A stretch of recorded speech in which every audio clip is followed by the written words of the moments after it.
Good morning, good morning, good morning, good morning. Good morning, everyone. So sorry we are going to be starting a bit later than expected. Please, may we kindly rise to our feet as we begin with the national anthem. I would like everyone, please, to come in at this moment for us to begin. Media team, are we ready? Please, let's have the national anthem. Thank you.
Thank you very much. Please kindly be seated.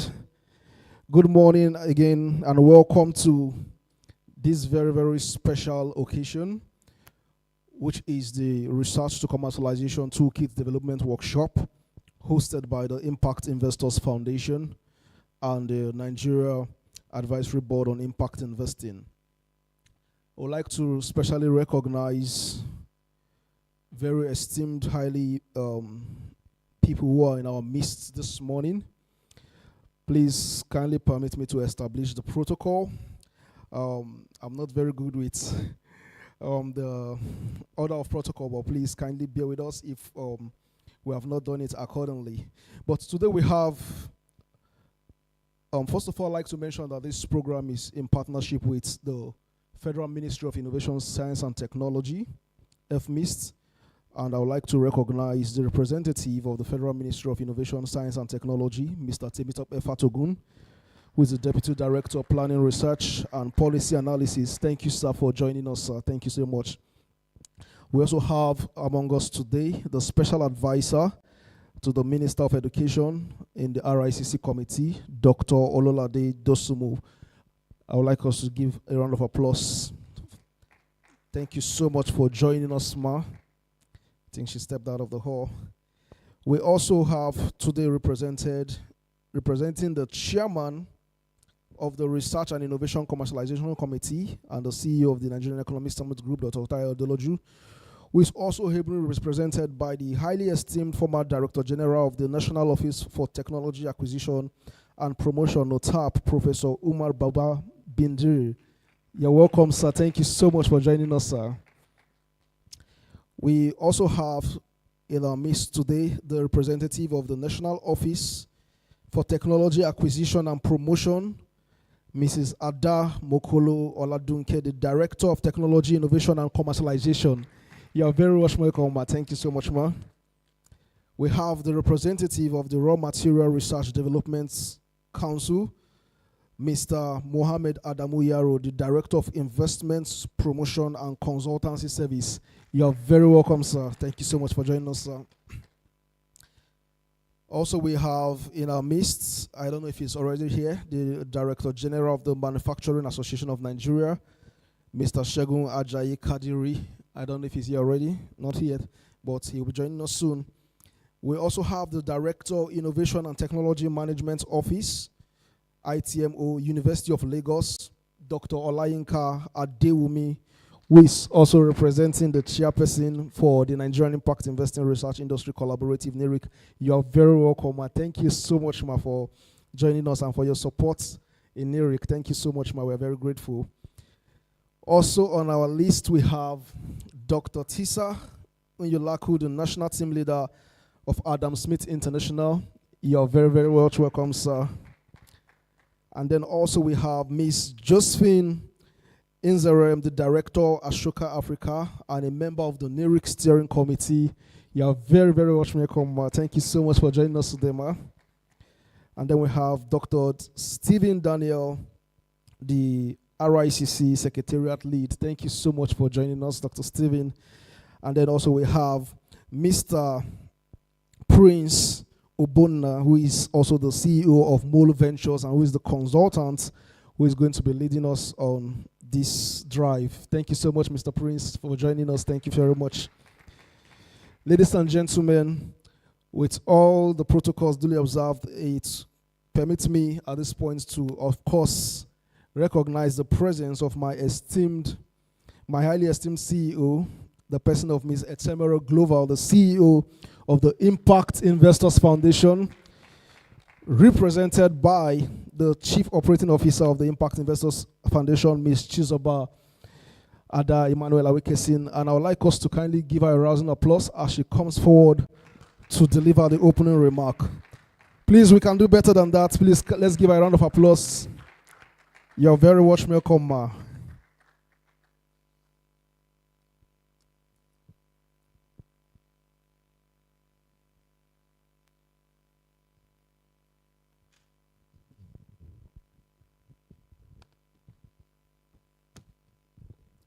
Thank you, Kingsley. Welcome, everyone. It's a pleasure to see almost the same faces we saw last week here. Welcome, distinguished stakeholders, esteemed members of RIC and NIRIC, colleagues, fellow innovators. On behalf of the board of the Impact Investors Foundation and the CEO, Ms. Etemore Glover, I welcome you to this pivotal workshop. Your presence here today is not just a testament to your commitment, it's a powerful signal that we as a collective recognize the urgency and the opportunity embedded in Nigeria's journey from research to commercialization. We gather at this critical inflection point. Nigeria boasts over 300 specialized research institutes, 153 universities, 108 polytechnics, an impressive infrastructure by any standard. Yet, our rates of research commercialization remain alarmingly low. Earlier on this year, I think in April, we had a workshop and it was surprising. We did a little research just to find out that only 2% of researches in Nigeria actually get to be commercialized, scaled to commercialization. That is an alarming low percentage. This disconnect between discovery and deployment is not merely a technical gap, it's a strategic imperative that demands our attention, our collaboration, and our resolve. Today, we engage with From the Lab to the Market toolkit, not as a static document, but as a living roadmap. It offers us a structured, contextually grounded pathway to transform scientific breakthroughs into market-ready solutions. It empowers our researchers, entrepreneurs, and policymakers with tools to protect intellectual assets, secure catalytic funding, and navigate Nigeria's regulatory terrain with confidence. More than that, it speaks to our shared ambition to diversify our economy, reduce technological dependence, and build indigenous capacities that respond to local challenges with locally driven solutions. This is how we create jobs. This is how we generate wealth, and most importantly, how we build a resilient, knowledge-driven economy. The integrated research to commercialization framework introduced in this toolkit provides disciplined, stage-gate methodology and one that enables us to elevate progress, manage risk, and accelerate innovation with precision and purpose. So as we begin this workshop today, I invite each of you to lean in, not just as participants, but as co-architects of a new era. Let us integrate, interrogate, refine, and own this toolkit. Let's ensure it reflects our realities, our aspirations, and our collective wisdom. Together, we are not just refining and reviewing a framework, we are shaping the future of Nigeria's innovation ecosystem. And in doing so, we are laying the foundation for a united, prosperous, and self-determined Africa. Thank you all for your presence, your insights, and unwavering commitment. Let's get to work. Thank you.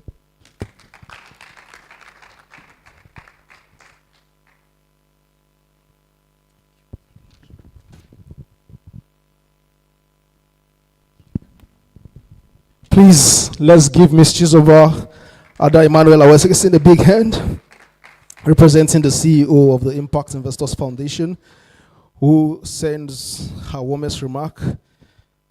It's unfortunate that she's not here with us today.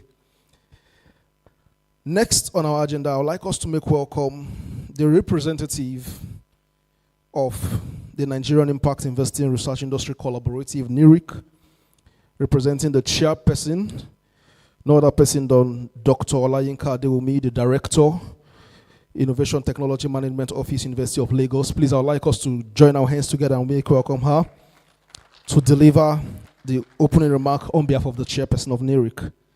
Please, let's keep clapping for her until she gets here. Thank you so much.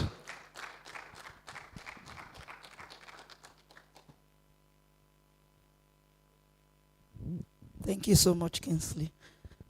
Please don't mind my voice. I guess maybe it's a bit of stress I need to work on. Distinguished dignitaries, special guests, ladies and gentlemen, please permit me to say all protocols duly observed. For us in the NIRIC Steering Committee, it's just a great honor to see that there can be a room where academia, industry, government can sit down to chart a way forward, to see how the brilliance and the intelligence that is resident in our universities, polytechnics, research institutes can lead to the development, the economic development of our nation. We know that in our universities, higher education institutions, research institutes, lies part of the critical elements that we need to grow the economy of our nation. It's the statistics that was being read out by the CEO actually shows that we have what it takes, but we actually need a roadmap to see how we can translate those scientific breakthroughs that are sitting on our shelves, sitting within our young people, sitting within our researchers into commercial value that can grow our nation. For example, if we look at the statistics of universities and research grants that we obtain, not only from the national bodies like TED Fund, but also from the European Union, the UK aid, from various bodies, we will see that we are churning out a lot of research very useful to the world. In fact, other nations are taking advantage of what is coming out of Nigeria. One of the reasons is because, one, our awareness for a lot of people when it comes to intellectual property and technology transfer is still growing. And I would like to acknowledge the work of NOTAP. Thank you very much, Ma. We want to acknowledge NOTAP. They were instrumental in establishing the intellectual property and technology transfer offices in our institutions. And that began the journey of a lot of us like researchers. I am a researcher. I'm an associate professor also in mechanical engineering. Before those things started taking place, most of us were well focused in publications and papers. We didn't really know as of that time that there could be value in the things that we are doing. We do what we call deep research-based innovations that we put in publications. We present at conferences in different continents in the world. But the world actually knew that those things could lead to products that can grow an economy. So while we were focused on papers and publications, some other parts of the world were focused on turning those things into commercial value. And so today, I want to say, first of all, a big thank you to the IIF and NABI. I want to say thank you to all the government bodies represented here, the industry. We are looking forward as NERIC to the Research to Commercialization Toolkit as possibly the way forward for this easy road. Technology transfer is not easy, it's a marathon. After we do the publication of the research, we protect the intellectual property, then we need to now start talking about things like licensing. How do we actually sit down to see how we can have a bit of equity, royalty, policies around that? Then maybe some researchers that are interested in spinning off their research to businesses, how do they speak to industry? How do they market their products? How do they actually see the value that they can offer? All those things takes a bit of time. But maybe today, with the Research to Commercialization Toolkit, we can actually find an answer to how this can be easily done. And it will benefit all of us as a nation. Our whole goal is not to push blames and say, universities, you are not turning out, you are just publishing and putting on the shelf. And industry is saying that we cannot use what you are doing. Industry is saying we need these solutions, we cannot find them. Investors are saying you have already put it in the public space, and so we cannot put our money there. It's not protected. You don't have a patent, you don't have a copyright, you don't have a trademark. How can we put our money into what is already known all over the world? So when we come together like this to actually look at what this toolkit can offer us, I think is a game changer for us as a nation. There is no longer going to be pushing of blames. It's all of us working together to see that we grow Nigeria into a great nation that it is already. The world is just waiting for us to manifest much more than we have done before in the past. I know I've said a lot. For us as professors, we actually say a lot. We spend 2 hours minimum to give lectures, but I will stop at this point, and I just want to say I'm happy deliberations, conversations with everyone that is here. Thank you very much.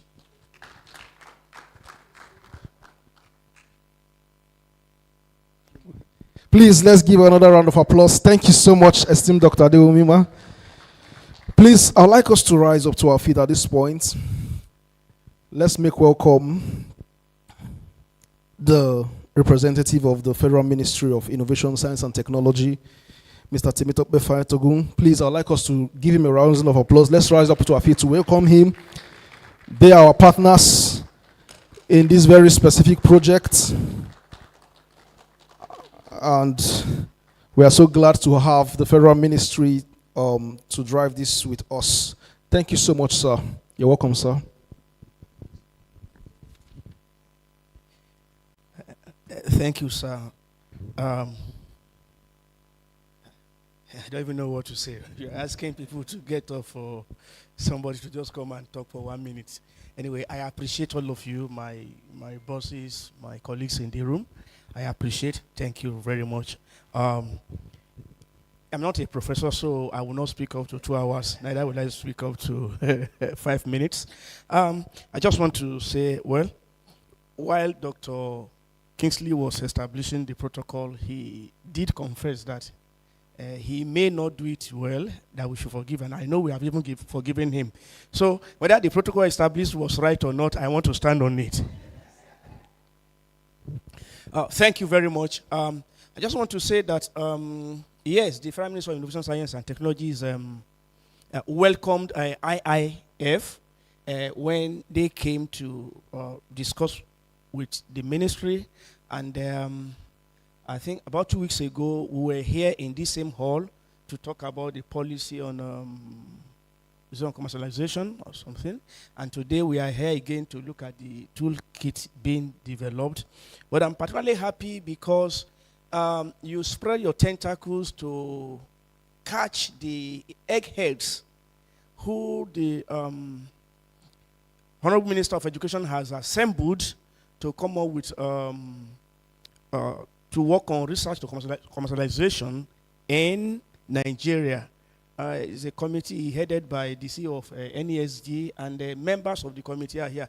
Eminent members, former DGs, engineers, scientists, professors, they are there. They are here. I'm sitting with them on the same table, and I said I'm not a professor, but I'm blessed to have professors surrounding me. I don't know whether we ever become one. So I want to say that IIF, you are doing wonderfully well. And I'm not actually reading a prepared speech. We'll also see how this pans out.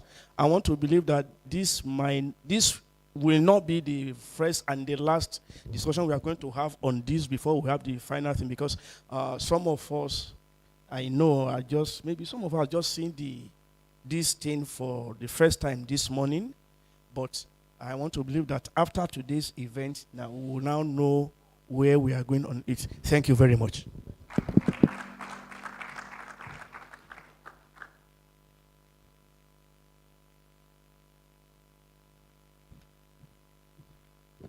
Please, can we join our hands together once again for the representative of the Federal Ministry of Innovation, Science and Technology, Mr. Temitope Fatogun. Thank you very much, sir. Also, I'd like us to, with a rousing ovation, make welcome the representative of the Research and Innovation Commercialization Committee, represented by Professor Umar Uba Bindiris. Please kindly permit me, sir, with the promotion. Please, can we give him a rousing applause as he comes forward? He's also the Honorable former Director General of NOTAP. Thank you so much, sir. Please, let's keep clapping as he comes forward. Thank you, sir. Thank you very much. Good morning, everybody. I'm here not in my own capacity as me. I'm representing Dr. Tayo, who is the Director General of the NESG, and is also the Chairman of the Research and Innovation Commercialization Committee established by the current Minister of Education, highly represented by our respected good lady here, operating under the support of TED Fund. That committee also has been assigned to be the assessment arm of the Student Venture Grant, another program of the Honorable Minister of Education, where students from their third year, if they have any creativities, they can apply and be able to access 50 million naira to take it to the next level.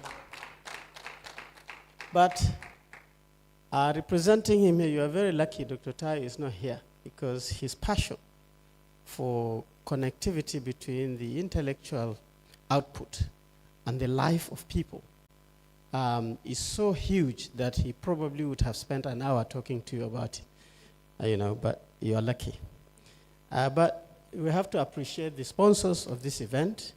It's a mixture of both local institutions, our own development partners and so on. But this research to commercialization is a big subject matter. And it has been floating not just in Nigeria, literally all over Africa, possibly throughout the developing world for a very long time. But as our professor said, this country has very, very strong research infrastructure. You have to update your data about the numbers, Professor. This country has nearly 300 universities, a mixture of private, public state-owned, public federal-owned. They are everywhere. And then it has similar number of polytechnics, over 600 polytechnic, monotechnic, technical institutions that are regulated by the National Board for Technical Education. You have similar number of colleges of education. Research institutes, if you care to look at the Orosanye Committee report, you will see that we have over 600 research and policy implementation institutions scattered all over the place in this country. Not to talk of the core private sector operating in this country. I don't know of any private sector that can be able to produce a product without actually connecting their research output to their operations. And they are everywhere in Nigeria. There are also public creativities based on public knowledge. It is only when you go to exhibitions and you see young people that have spent years studying and so not within the formal walls of research, but coming up with fantastic things. And these research outputs are numerous. Each time you visit, you see these heaps and heaps and heaps of output from drinks, from things that you can fry, from things that are moving, from electronic things, from software, everywhere. And our expos, based on raw material research and development, the universities, Ministry of Science and Tech, is everywhere, and they do it every year. Not to talk of the trade fairs that are done by our private sector. But this is the supply side. On the demand side, we have 200 or over 200 technology-hungry people in this country. They want to eat good, they want to drink clean water, they want to live in good houses, they want to drive mobile things, they want to hold telephones and everything. The issue now is the measurement. When you look at the demand and the supply, the measurement is actually standardized by the level of poverty you have. If this great country will have an average of absolute poverty, 50%, then definitely this subject matter is an issue. Because we are generating knowledge, we are not moving it at all. I'm sure everybody, by the time you go for Christmas, you will face this. And we are at the Neanderthal level. When you go to your communities, the first complaint they complain is that we have not eaten for 3 days. This is Stone Age. People spend 3 hours watching football match. We are looking for food to eat. You know, this is an issue. And we have very high youth unemployment. It does not matter whether you're educated or not. This is not an education thing.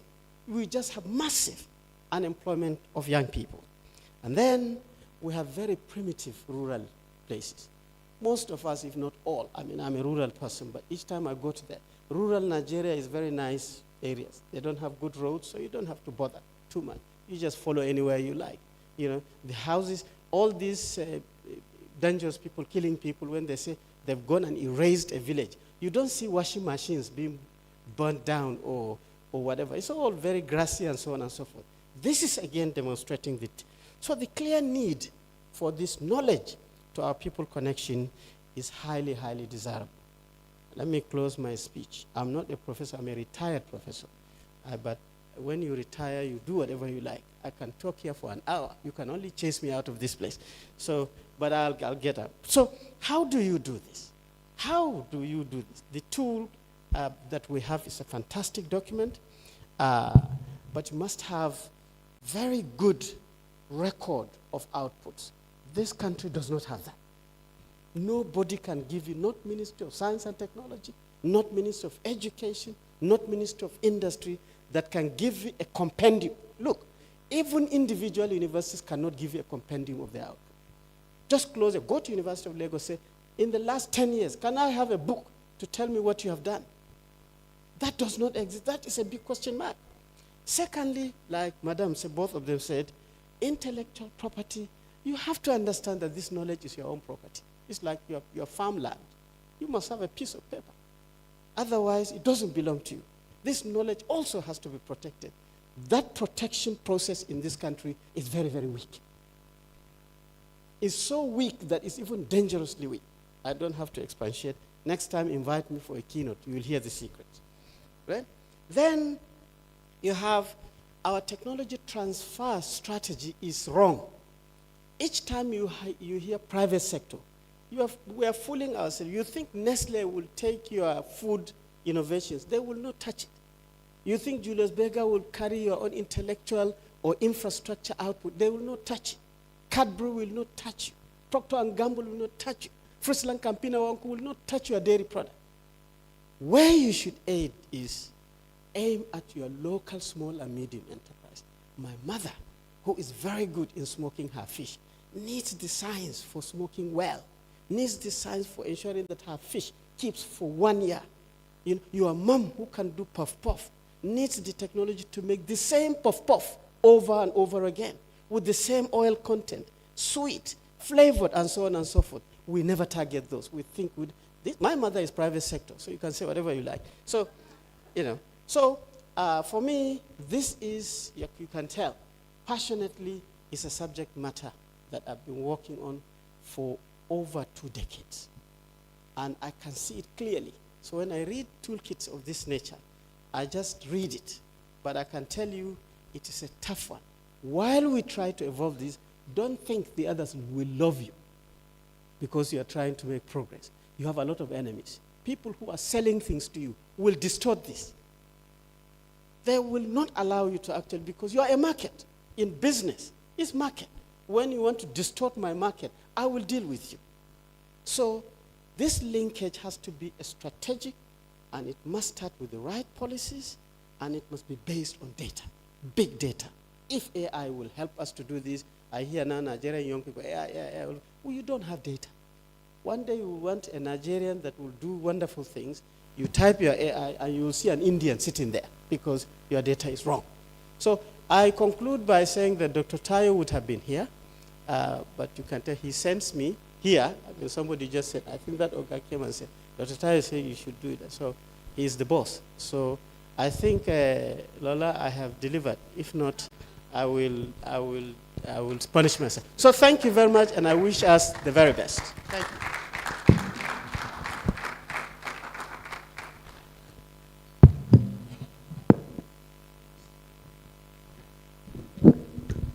Please, let's give Professor a very big hand. Thank you very much, sir, once again. Next on our agenda, I would like us to make welcome the representative of the Director General of the National Office for Technology Acquisition and Promotion, NOTAP, Mrs. Ada Mokolo Oladunke, the Director, Technology Innovation and Commercialization, for her special remarks. You're welcome, ma.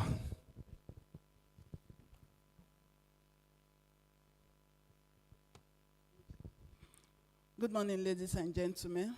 Standing on existing protocol, I express the appreciation of my DG and apologize on her behalf that she's not here due to another engagement. Bringing you her greetings to say distinguished stakeholders in the Nigerian science, technology, innovation ecosystem. It is a great pleasure to welcome you all to this Research to Commercialization Toolkit Development Workshop, which is a critical high point in our collective effort to boost Nigerians' research output as it continues to increase with researchers, inventors, innovators, academic institutions, and technology hubs, creating transformative solutions across various sectors of the economy.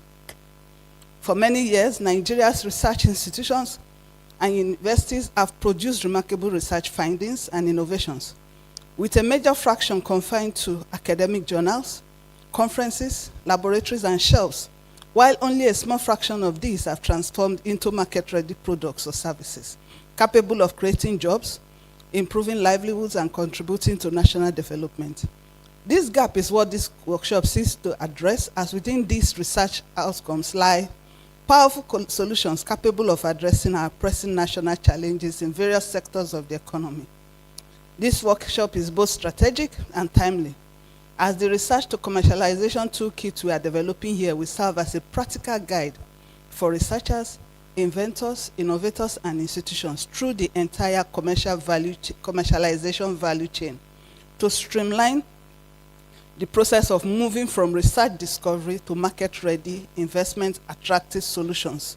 That is from idea generation, intellectual property management, prototype development to market entry, among others. The National Office for Technology Acquisition and Promotion, NOTAP, was established as one of the main instruments to carry out the national policy on technology development. NOTAP is responsible for regulating the inflow of foreign technology into the country, as well as encourage the promotion of indigenous technology. We are at the forefront of technology transfer, promotion of innovation, and intellectual property protection awareness programs for indigenous technologies in Nigeria. I want to thank the doctor from University of Lagos. I appreciate you. IPTTO was one of our programs as far back as 2006. And luckily enough, I was the desk officer. University of Lagos was one of our pioneers. And I know at a point there was some gap. But over time, it's good to realize that University of Lagos has picked up, because there's supposed to be a link between IPR and IPM. What do I mean? IPR, we talk about registration. That's patents and whatnot.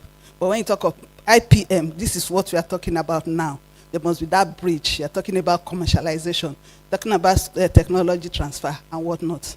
So it's good enough we all gathered together for IPM, which is very nice. This initiative aligns with the federal government's continued emphasis to innovation-led economic growth, with a strong focus on the commercialization of public-funded research, and supports national priorities under the National Science, Technology, and Innovation Policy, as well as the renewed-up agenda of fostering job creation, economic diversification, industrialization, and knowledge-driven development. This workshop, therefore, provides a unique platform to validate the research to commercialization toolkit, exchange insights, and chart actionable pathways for accelerating invention and innovation to commercialization nationwide, thereby ensuring that our collective intellectual assets transfers into measurable economic and social impact. I must commend the organizers and all collaborating stakeholders for their invaluable contributions to ensuring that our research ecosystem becomes productive, market-driven, and sustainable. Your expertise and perspectives are essential in ensuring that the toolkit we are co-creating is not only technically sound, but also contextually relevant and implementable within Nigeria's innovation ecosystem. As we deliberate over the course of this workshop, I urge us to focus on practicality and implementation, to ensure that the toolkit we develop will serve as a national reference document adaptable to the Nigerian context for those engaged in innovation and technology transfer, that will empower researchers to become inventors, innovators, then inventors, innovators to become entrepreneurs. Once again, I look forward to insightful discussions and actionable outcomes that will advance our journey from research to wealth creation. Thank you. Dr. Barrister Lady Obiageli Amadiobi, Director General, NOTAP. Thank you very much.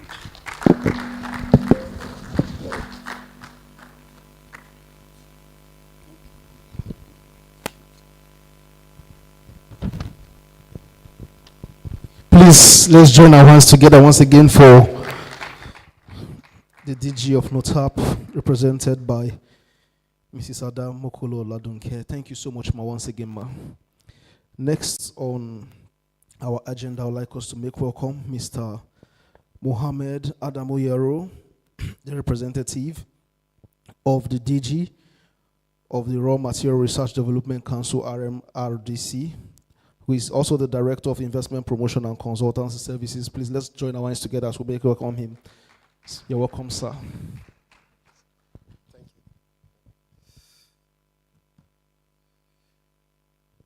Please allow me to stand on the existing protocol. I'm here representing the DGCO, Raw Materials Research and Development Council, Abuja.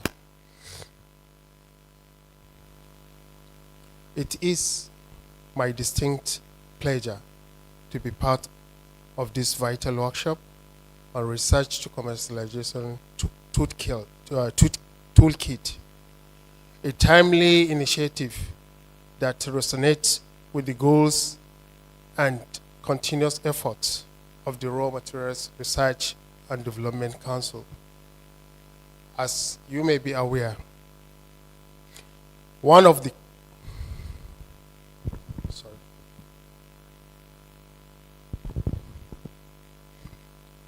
As you may be aware, one of the cardinal mandates of the Council is to promote the development and utilization of Nigeria's vast mineral resources through research, innovation, and commercialization. Over the years, the RMRDC has recognized that bridging the gap between research, output, and market-ready solutions requires deliberate collaboration, structure, and investment partnership.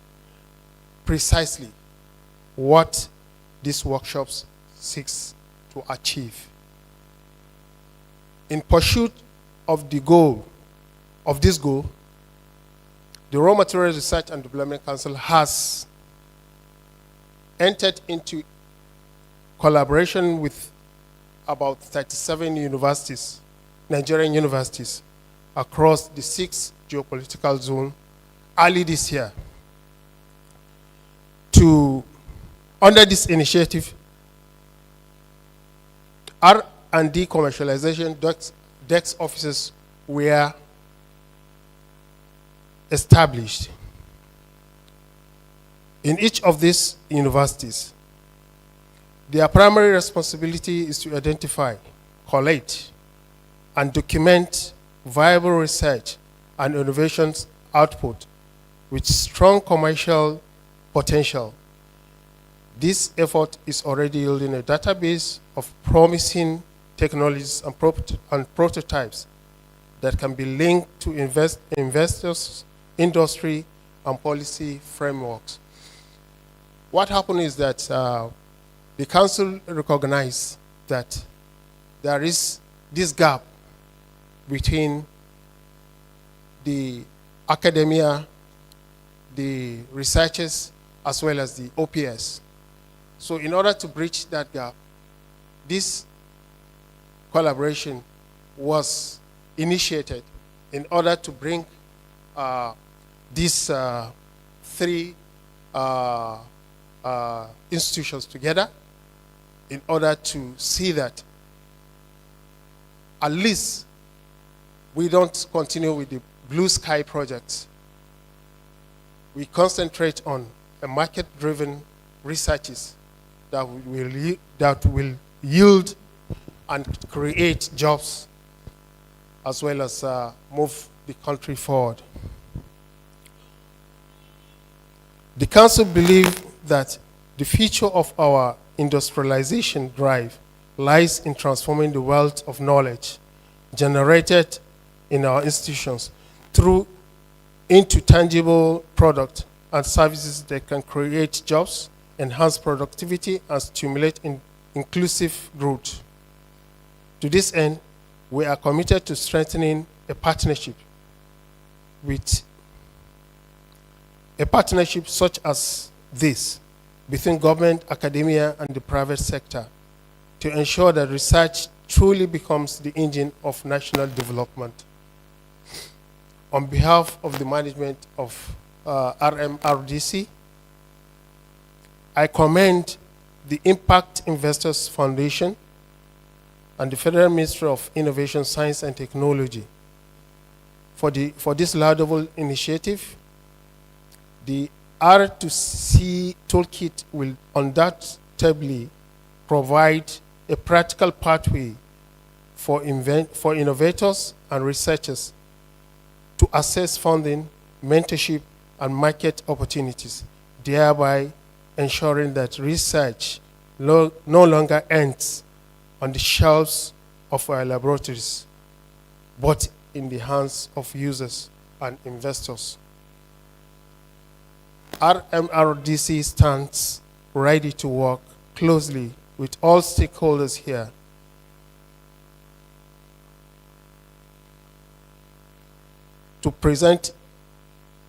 to ensure that our collective efforts translate into impactful results for the Nigerian innovation landscape.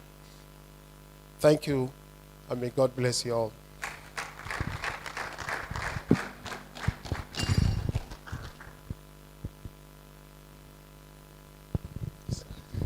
Please, let's give him one more time a round of applause. Thank you so much, sir.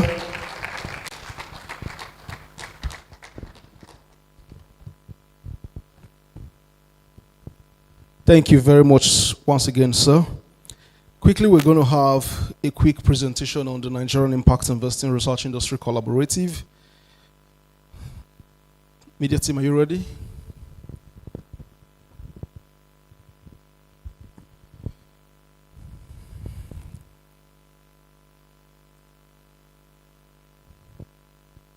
Okay, thank you very much. Please take it to the next page.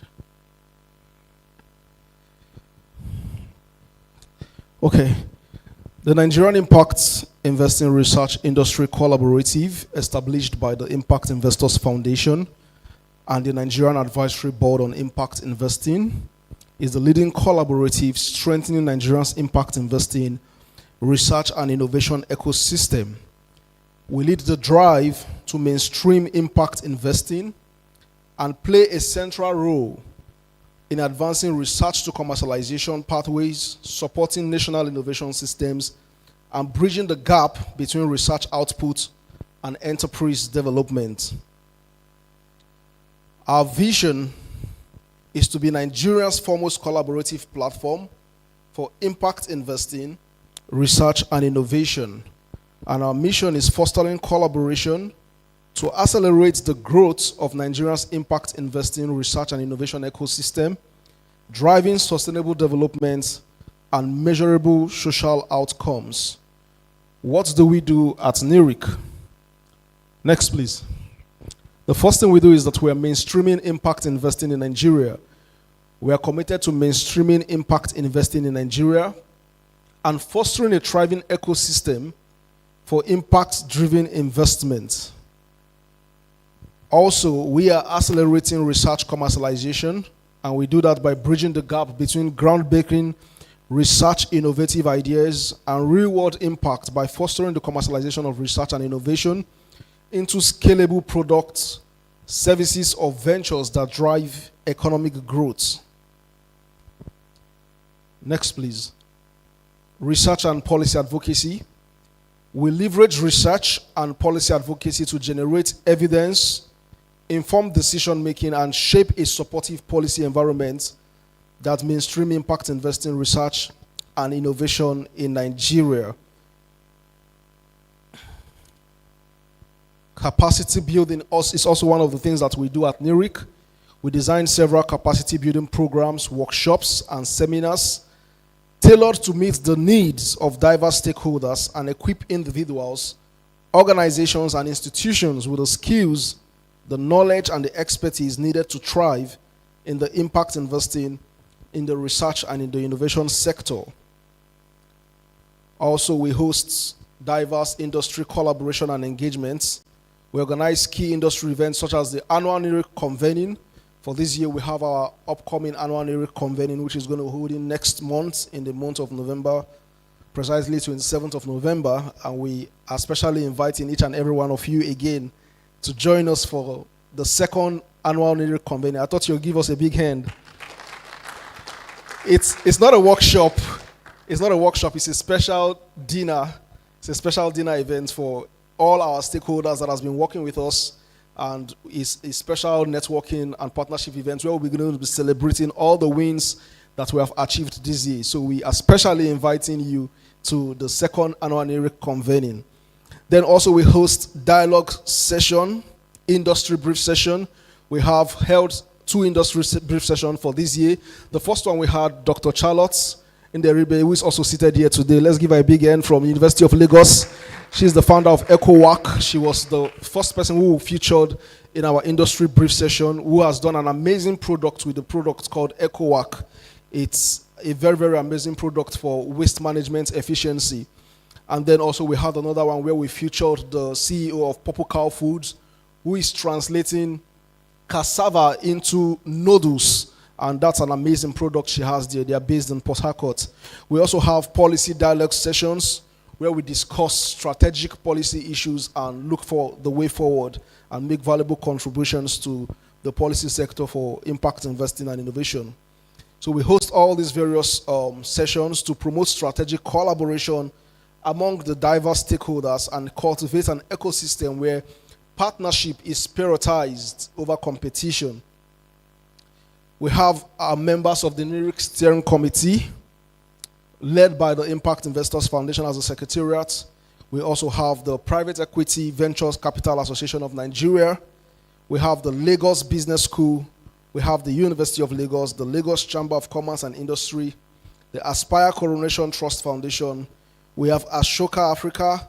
We have Leap Africa, the AR Initiative, and the International Center for Energy, Environment, and Development. These are the members driving the NERIC. Membership is open to research institutions, academic bodies, think tanks, civil society organizations, industry leaders, and associations that share its commitment to advancing impact investing, research, and innovation in Nigeria. And anyone is free to join NERIC, all simply by clicking the link and filling the expression of interest form to join NERIC. Thank you very much for listening to this short presentation. Thank you. At this time, we would like to quickly do a group photograph and go for tea break. So I would like the members of our staff to help me to coordinate the photograph session. Thank you very much. The technical team, photography team, please kindly help us to coordinate the group photograph session. We'll have it on the stage here. Thank you. And after that, we'll go for tea break. Thank you very much.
Please, can we all come forward? Let's take the group photograph. Sasma, please. Yes, please. And then we'll have some other people standing. Bring one more chair, please. Bring one more chair.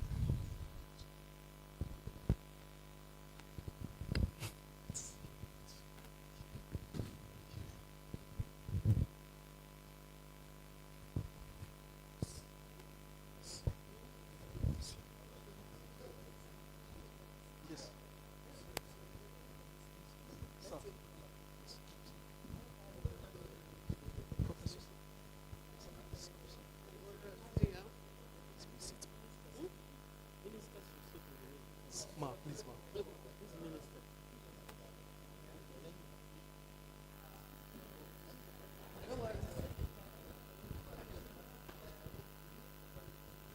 Sorry, Prince. You have to come this way. Stay here. Stay. Sir.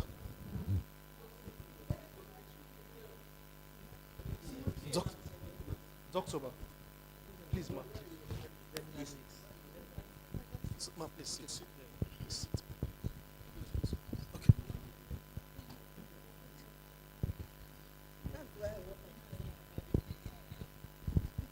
I think some of you need to come in. Dr. Tisa. Okay.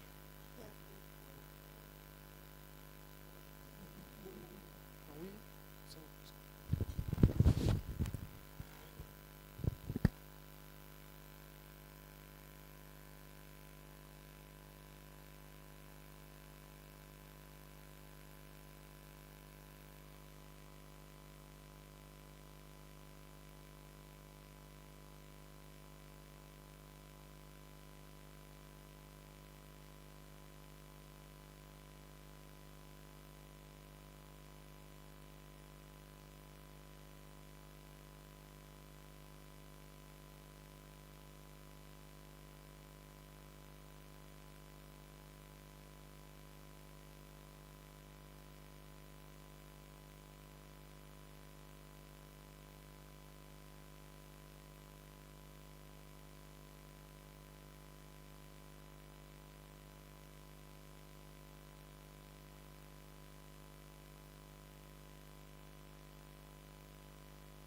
and where the tea break is being set. Thank you very much.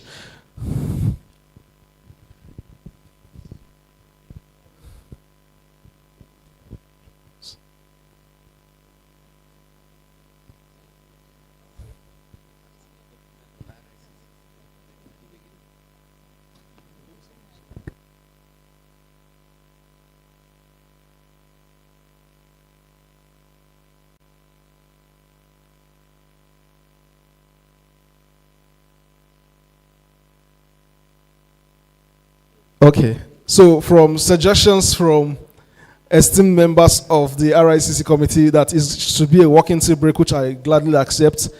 So we would quickly proceed while they set up the tea. Once the tea is being set, we would make welcome our consultant to lead the next session. But just for the next few minutes, you can just take time around, get to know somebody, exchange contact, meet with somebody, and network with someone in the room.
Please, we can quickly, okay, not yet set, but okay. Okay, please, let's be seated. Please, let's go into the next session quickly. May we kindly be seated?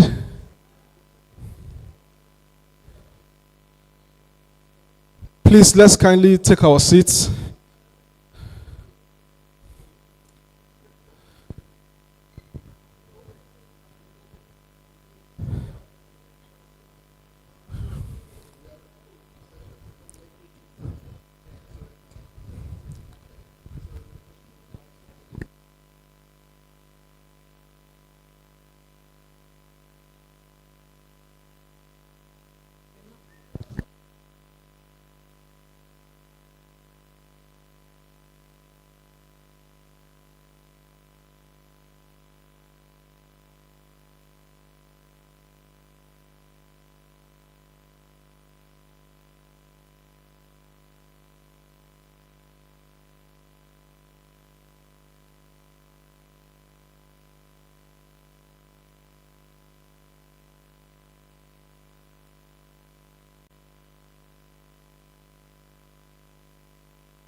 May we have our seats so that we can continue, so that we can also close early.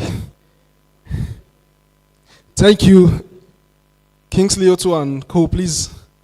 Thank you. Yeah. At this point, I would like us to make welcome. May I have your attention, please? The program continues. Thank you very much. Thank you very much.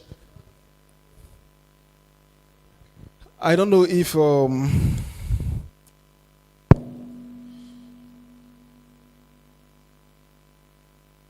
sorry, just a minute. I want to believe that we have here Mrs. Bumi. Is she here? Mrs. Buli Kole Dawodu. Okay, she's not yet here. Okay, we'll proceed.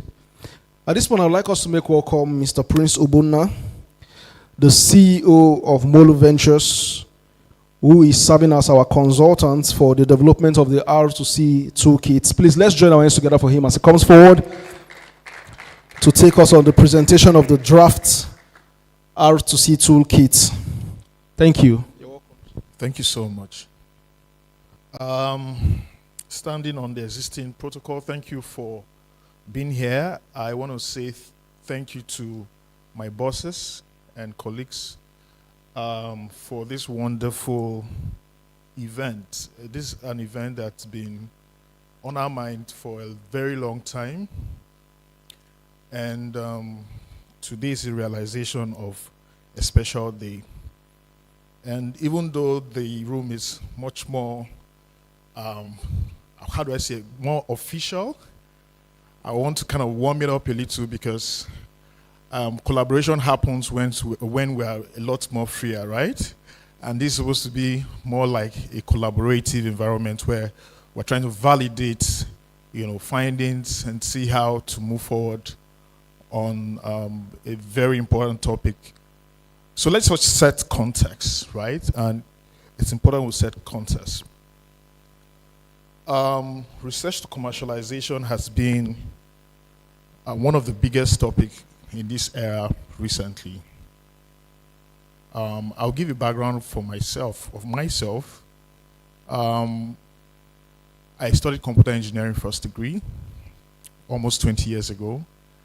And after that time, I'd been in the banking, consulting, also founded several companies, and moved up to become an entrepreneurial support organization and also a fund. So that background and that journey has kind of helped me to appreciate, how do I put it now, the fundamental issues and the research to commercialization pathways. And so what we'll be talking about basically here is much more from the practical angle, the industry side. I'm happy that we have a room that's full of renowned academians and a lot of people, researchers who are doing well. From America to Europe, research and innovation stands as one of the most driving instruments basically used to transform research outputs to viable commercial pathways. Last week, I was in the European Commission Brussels, where we had AU-EU Innovation Fair and dialogue around how innovation can have cross-border innovation, exploring how we can have market access and all of that. And one thing comes to mind, we are all in the same kind of space, just that the developed world has had some things right, in that they've been able to merge their research innovation component together, whereas we kind of kept that, separate. There's the research side, and we're still doing our research to commercialization. People are still at the research and development. So the research toolkit, basically, I'm giving this context to say this is the reason why the research toolkit is important, because this year May, we had the first workshop, right? Was it May? It was April. It was April. And I would say one of the best intriguing participants that we had. It was one of the great good workshops that, if reflecting, we had researchers and innovators come together in a room, and we looked at a lot of things. We looked at design thinking, we looked at IP, we looked at business models. And we saw how professors, researchers are really happy to now move their research outputs into commercialization pathways. So I think it's upon that we felt it was important to build up on that momentum, and we're lucky that we're on that same path to research to commercialization. So I want to say that thank you for being here. But more so, we should see this as more like a national call, something that's more than just us.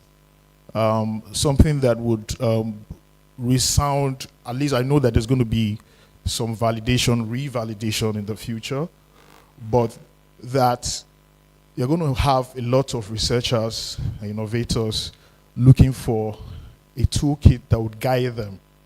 They don't need to go to studies, exploratory, journeys on finding different components or silos of information around the world.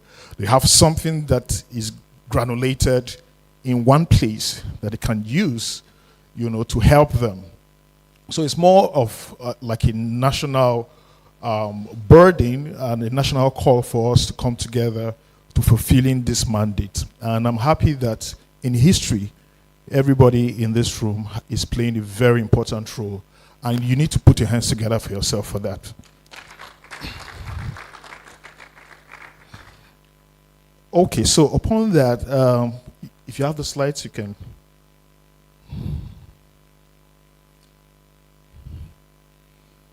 So, the commercialization challenge.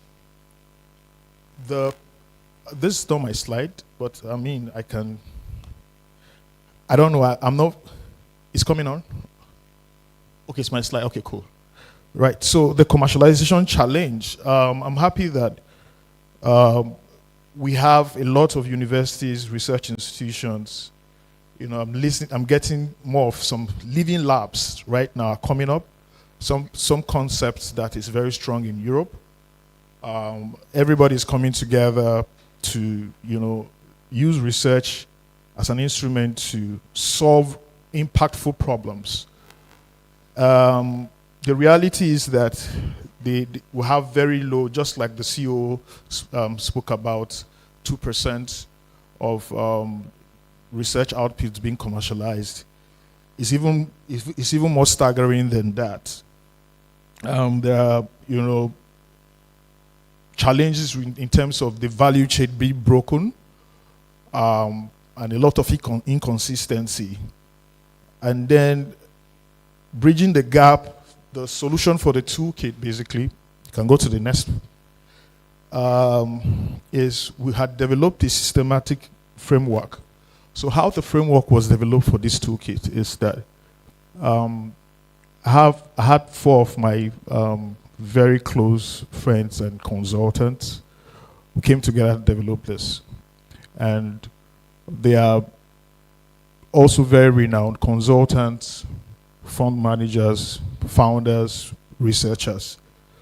And so what we did was we looked at the framework in America, we looked at the framework in Europe, we looked at the reality in Africa and say, how do we, develop a framework that would outlive us, and that other researchers and innovators will come up and build upon. And so we developed that the gateway. You're going to be seeing a lot of that. So we're going to be having practical tools. The practical tools that we did was also centered around, if you're a researcher and then you already have your output, and then maybe you had reached out to NOTAP and you've gotten, your IP. So what do you do? How do you go to the market? So what are the practical toolkits or assessments that you need to assess yourself, your product, before going to the market, and the strategic guidance that is needed? And then eventually we did an ecosystem mapping where we got every stakeholder, whether in the public sector, the private sector, funders who are funding these pathways, and then enablers also, accelerators program, guys also doing incubation and all of that. And then, PPP arrangements and all of that. So we did that mapping, and the toolkit would have that mapping. The idea also is because, and big thanks to Kingsley, who has also been very, very, I think he always remind me that this might be one of the most important, projects that we'll do together. and he has been really, really, really an outstanding person. Please put your hands together for Kingsley.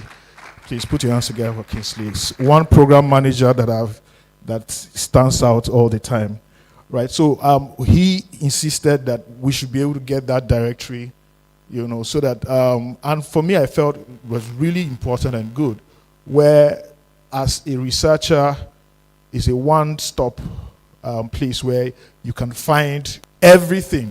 So if you're looking for how to register your IP, Notab, you have their email address, you have their stuff to go to. If you're looking for an accelerator, the accelerator, you have an accelerator close to you that you can go to. If you're looking for commercialization points or how to, partner and all of that. So that directory gives everything. So the toolkit basically, gives us systematic framework and practical tools, strategic guidance, and ecosystem mapping. So next, please. So for the toolkit was developed for these 4 particular stakeholders. It was developed for research and innovators. And anytime I say research and innovators, the both people are really important, because I feel that what we do at Molu, and maybe I should just give you a background to that. So 9 years ago, I got into the first accelerators, AI accelerators program in Europe as a founder. And I left Nigeria to Amsterdam 9 years ago. And in that experience kind of changed my life, because I started realizing everything I knew in Nigeria, in Africa, was a joke, right? And I started appreciating the ecosystem they had, what they had in place. So that was where the why moment came for me. At some point, I felt, okay, I know all these things. Probably we also have a business, in Amsterdam. How do we come back to Nigeria to do something that stands out? So it was upon that the why for Molu was established. So we left Amsterdam, Europe, and came back to Nigeria to continue to do 3 things. First off, the name Molu stands for more love for founders or researchers. So we believed, because also when I was in Europe, I had a lot of hurdles. In fact, I slept in this train station for 3 days. 3 days. I can recall that experience where my phone was drowned. I couldn't connect my host that was inviting me to come. I couldn't connect anybody. And I was in the train station until it got dry and I could ring out. And also I was at several challenges, and I felt, if this is the challenge as an African innovator, you go through some of these challenges just so that you can have exposure, so that you can have, then what does it take? And our European counterparts are having like over 5x advantage over us. So they have everything in place for them. They have systems that are running. They have funding in place for them. They have stakeholders that are supporting and promoting what they are doing. So for me, I felt it's important to, what's the problem? Come back to Africa, strengthen the ecosystem, also strengthen the founders that you have, and then finally find out a way that, you're able to bridge the nexus between research and innovation. So that's the why for us at Molu. And so that's why it's important. This particular toolkit means a lot to us, because it's a milestone for us as an organization. Saying, okay, some of the things that we had mandated ourselves to do, we're doing that. So I'm saying this to say that research, if you're a researcher or innovator, there are challenges that you go through personally, and this toolkit's for you. Also, the tech transfer offices, right? This also gives them a guide on how to understand researcher innovators and the tools that they need. Also, for policy, we also know that there's a fragmented collaboration that exists between policy actors, basically, and industry players. And so these toolkits kind of is that bridge, is that nexus point where, the policy guys can say, okay, we know what to do based off on the toolkit that we have. Okay, and just a moment. So, entrepreneurs. So, entrepreneurs are very interesting people. Why are they different? Why are they not called innovators here? The difference is that, entrepreneurs, startup founders. I've been a startup founder. I've set up like 3 startup companies, and one actually did very well. The one that went to Amsterdam, and all the experiences in itself kind of make me understand that as a founder, you're a disruptor. So there's a thinking around entrepreneurship. Disruptors have the way they think. And toolkits like this are important for them because they want to be able to find out it's going to be valuable through the directory. The business model, canvas, and assessments are really important. So next, so the toolkit structure is going to be structured in like 13 ways.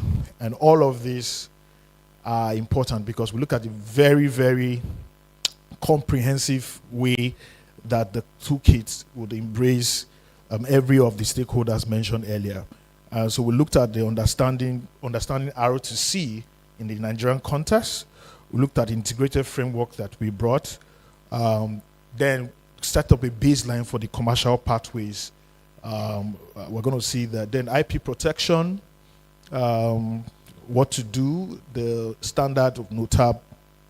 And then we looked at market access, our market assessment. And it's really important. It's a growing side. Right now in Europe, market access programs remains one of the most viable programs. We got into a SAID market access program where we were twinned with our counterparts in Portugal. So what we did was we got 3 of our startups, took them to do like exchange program basically. And for us, the revelation was very tremendous. So got guys from Portugal coming into Nigeria, and then we from Nigeria going into Portugal. So, but interestingly, what we're learning is that market access is important. So we looked at also business models. As an inventor or as a innovator, what is your business model? Upon what principle is it founded? Have you validated in any way? Then we also did some form of investment readiness. So at what point is your product or research output ready, to meet investors, and how many investment channels do you have available for your product? So PP, we looked at also public-private partnerships, innovation ecosystem, which is really important because most innovators just wake up, get ideas. They don't understand that their ideas belong in an ecosystem. So we try to, put them in the ecosystem that they belong to, so that it's easy for them to quickly know the right people to meet and all of that.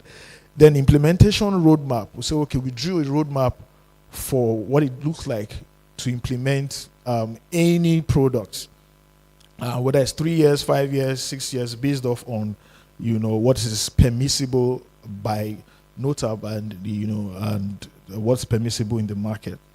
So yeah, case studies. We did a case study, inclusion and resources, right? So let's jump into the toolkit in itself next.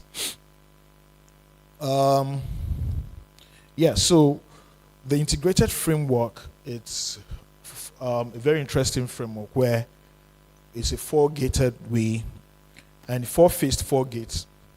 The idea about it is that it's been the most reliable approach to research to commercialization, and we're happy that Nigeria actually is. I'll tell you, Nigeria is going to be the first, and thanks to IIF, to develop a comprehensive research to commercialization toolkit. Thanks to IIF. And Kingsley, well done. This is big. You don't know what is happening actually, right? I brought this up also in the dialogue last week, and some of our European counterparts was like, oh, really? We just did our own 4 years ago, 3 years ago. Normally, Europe is like 15 years ahead in innovation. So if they just did, some of them did 3 years ago, and in fact, no African country as we speak.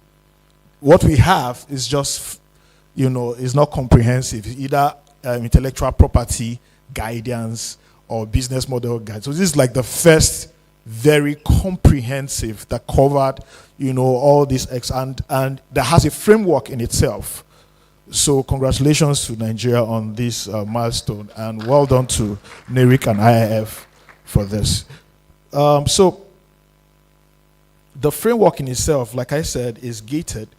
What we did is that we faced every phase of the development. So the ideation state, we felt, okay, the guys in the ideation, where are you going to be in the ideation state? What kind of visibility do you need?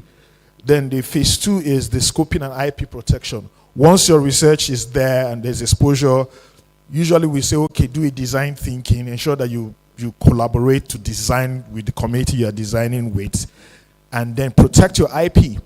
Once your IP is protected, which is the commercial potential area, the next in the phase is the development and validations phase, where at this point either you are meeting investors or you are getting monies from your local guys to develop the product in view.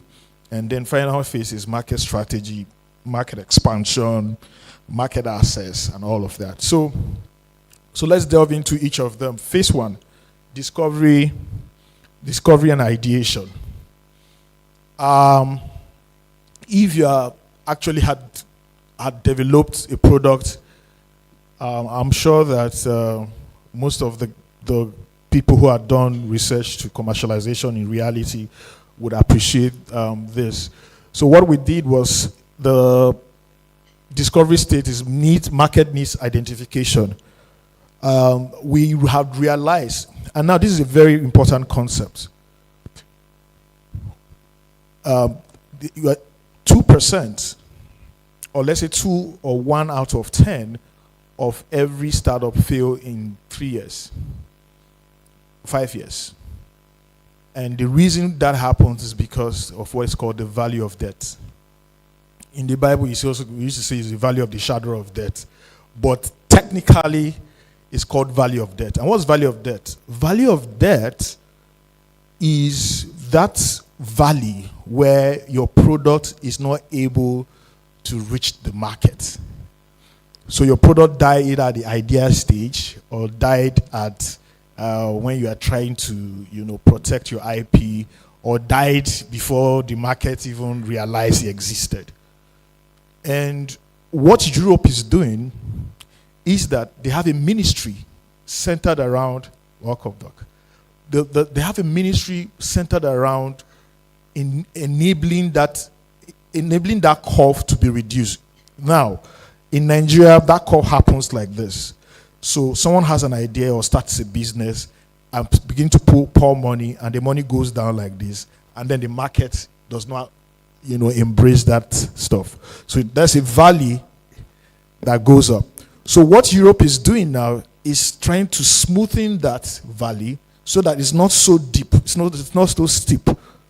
And so what they do, they have a ministry that does help do needs assessment for you, that help do get funding viabilities for you, and all of that. All those things that you probably would figure out how to get them done.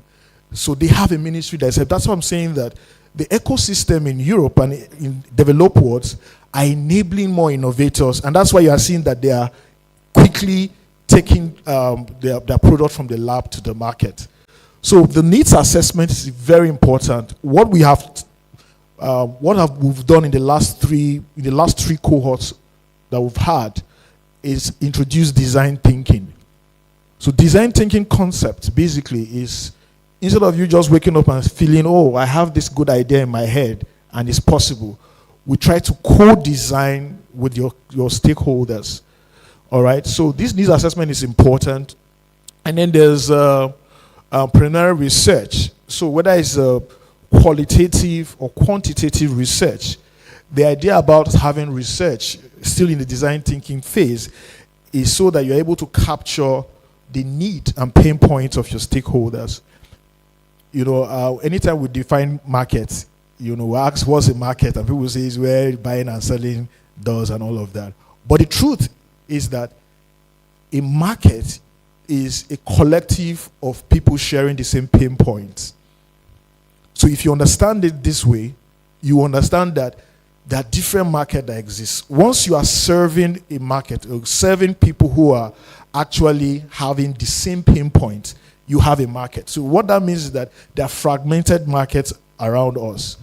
The idea about the preliminary research is for you to get information from those people, from the people who are sharing the pain in that market, so that you're able to design a solution that suits them most.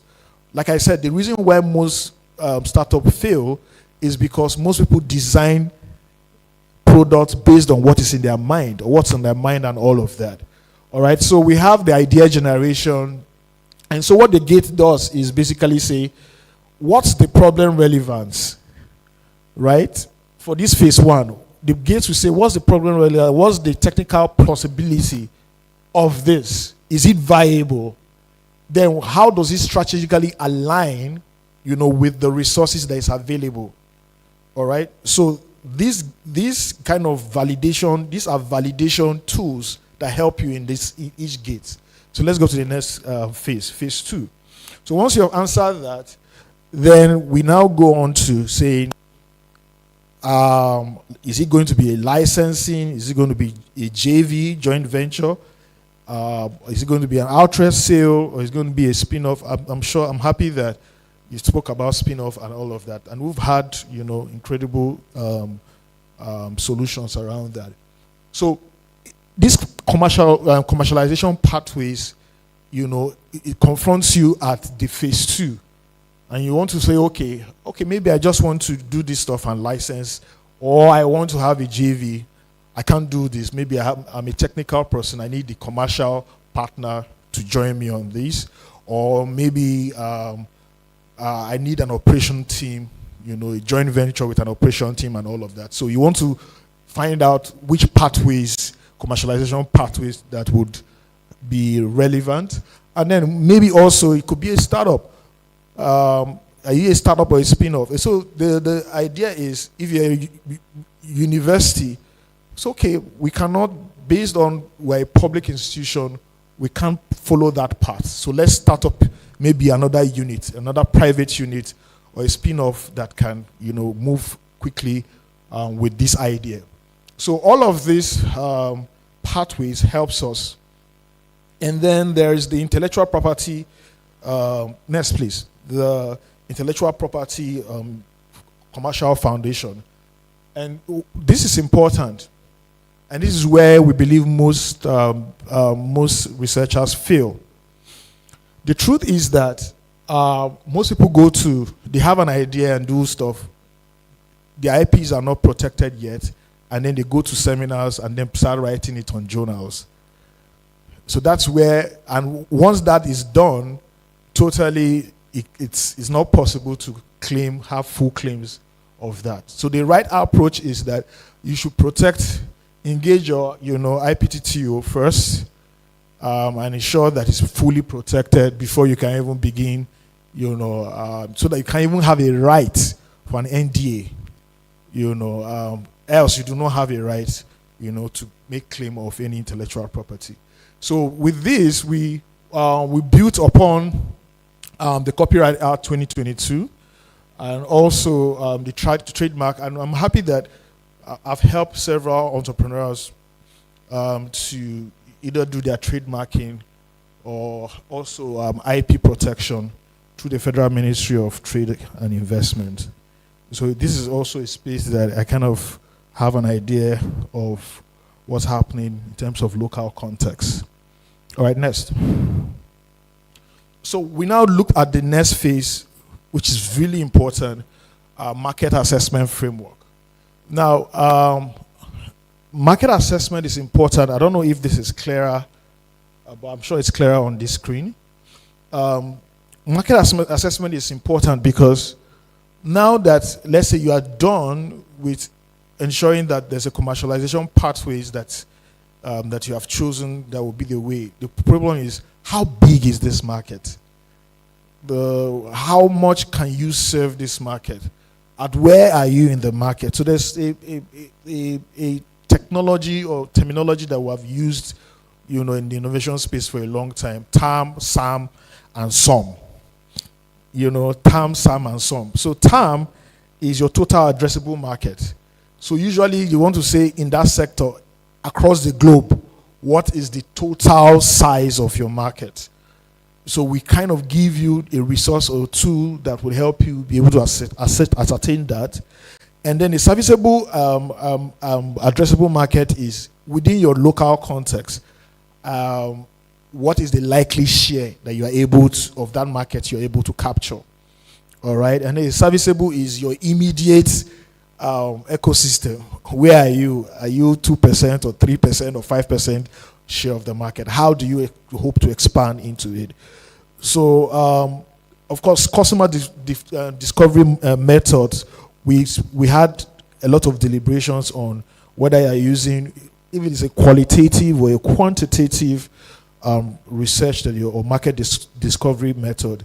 Ensure that they are documented. Right now, as investors, when we kind of meet that up, the first thing we want to say, please, let me see how you validated the product. I want to see how you validated. How many persons had tested your user, have been a user, or have tested your product? I can vouch for what you have done.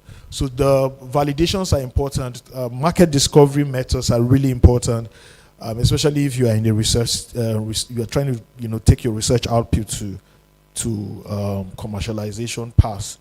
So business model canvas.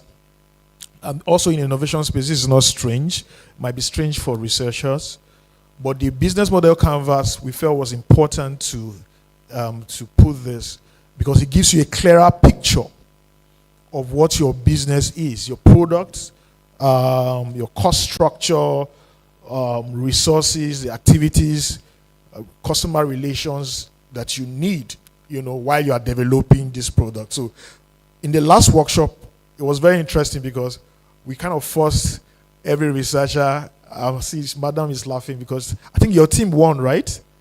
Yeah, it looks like your team won. So we ensured that everybody had that exposure on developing what their business model is like. Because without a business model that is defined, you don't have a product in the market.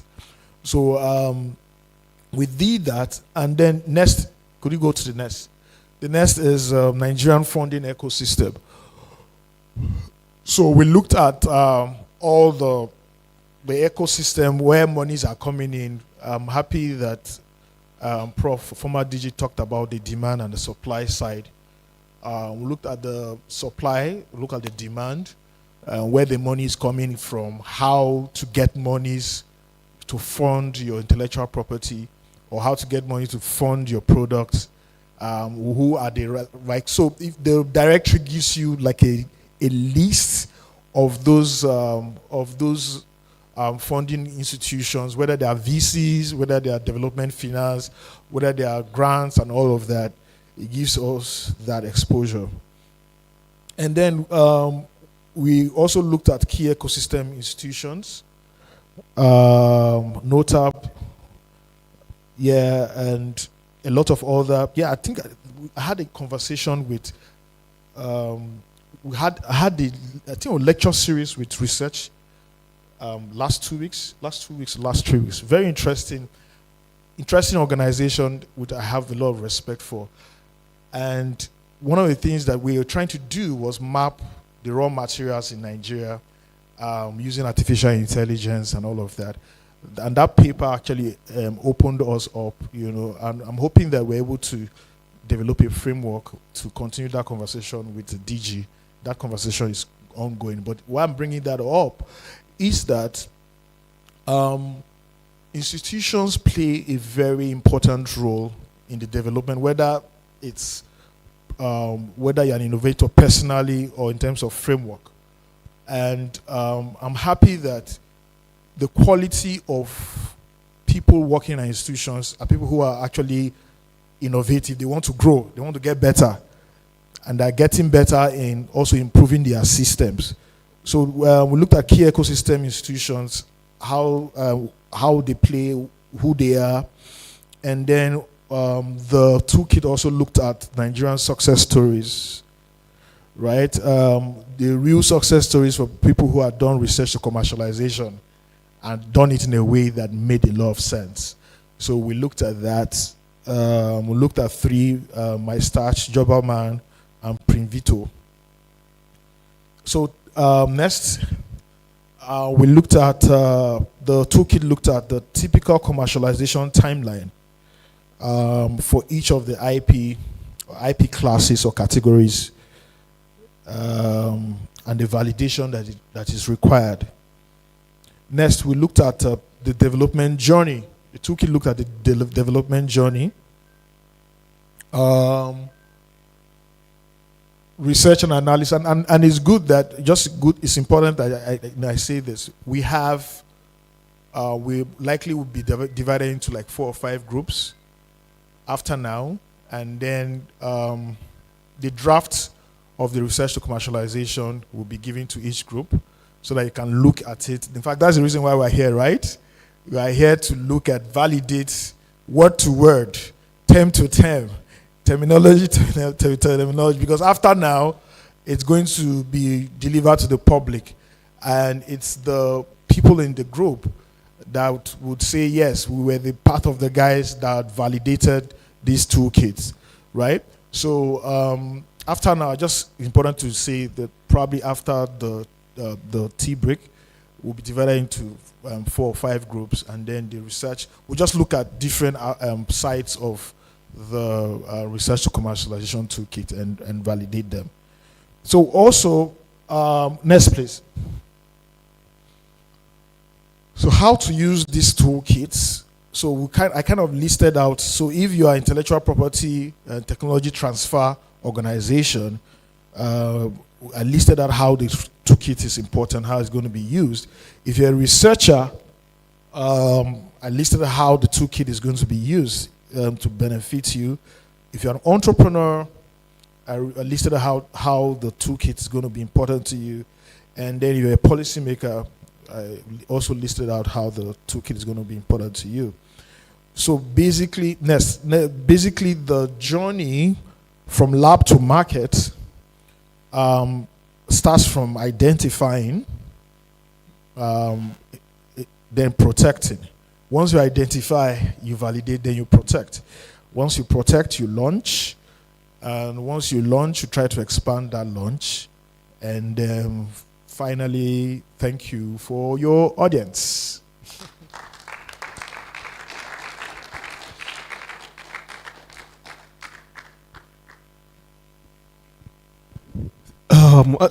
I'm thinking whether do we just do a walking tea break? But if we're going to do maybe we should do the tea break before we do the group breakout session. Let's stretch. Okay, so please let's go for the tea break. The tea break is already served. Then when we come back, we'll break out into various groups. Come again, man.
Please, let's go for the tea. Let's help ourselves with the tea.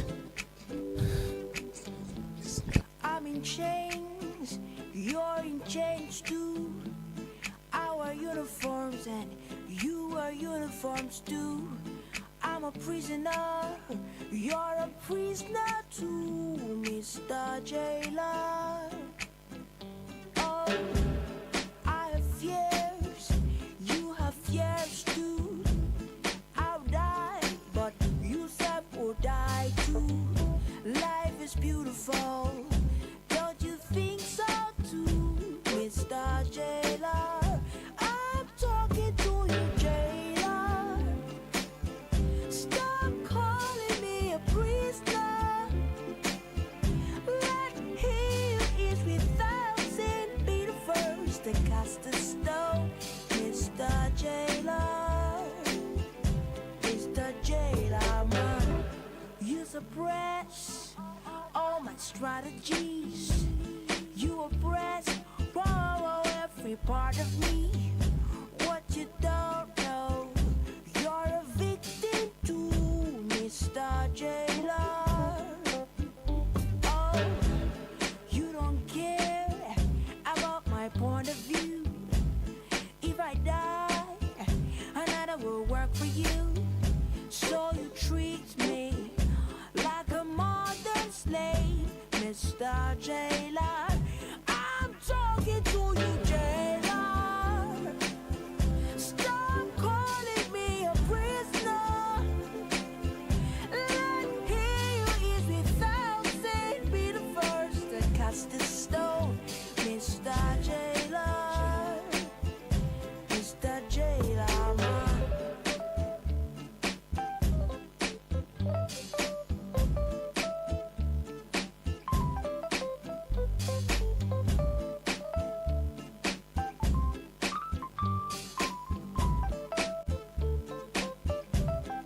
You see, if you walking in the marketplace, don't throw stones. Even if you do, you just might hit one of your own. Life is not about your policies all the time, so you better rearrange your philosophies. I'm good to your fellow man. Stop calling me a prisoner. Let he who is without sin be the first to cast the stone, Mr. Jailer. Oh, I'm talking to you, Jailer. Stop calling me a prisoner. Let he who is without sin be the first to cast the stone, Mr. Jailer. Mr. Jailer. I am a baby say, I wanna be president. I want your money from my government. What he don't know, what he won't know, what he can know. Jailer, Jailer. Oh, be good, oh, be good, oh, be good, oh. Somebody be good, oh, be good, oh, be good. Oh, be good, oh, be good, oh, be good, oh.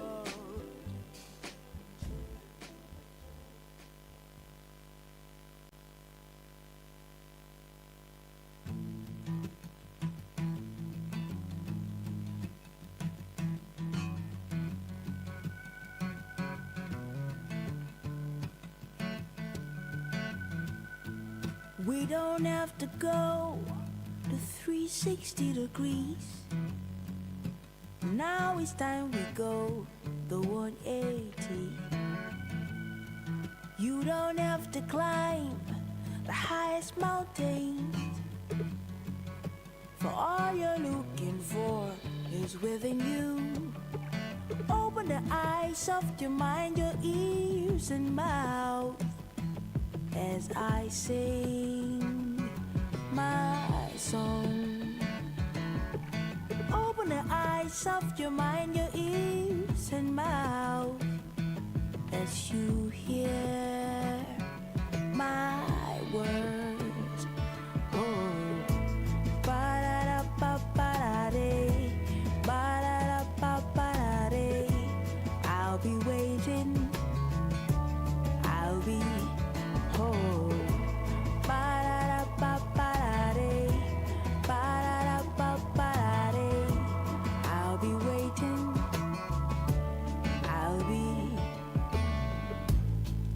still live in yesterday.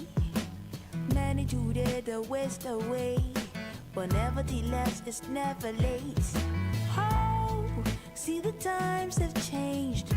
I thought you knew that this world will never ever wait for you. The world has gone past times of fighting. So drop your guns and your swords and let us live all as one.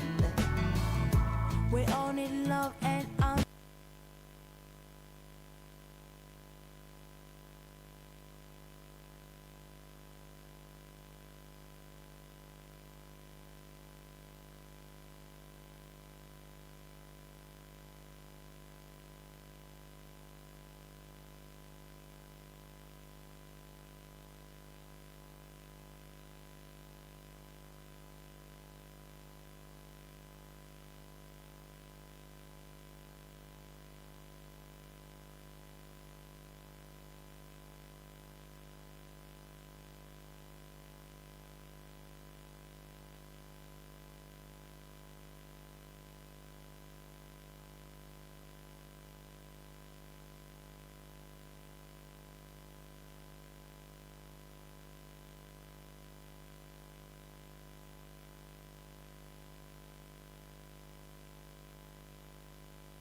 Please, we have 10 more minutes to round up our tea break and clear our tables so we can get into the main work for the day. Please, 10 more minutes. Let's quickly be done with our tea break. Thank you.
two. There was a number breaking two.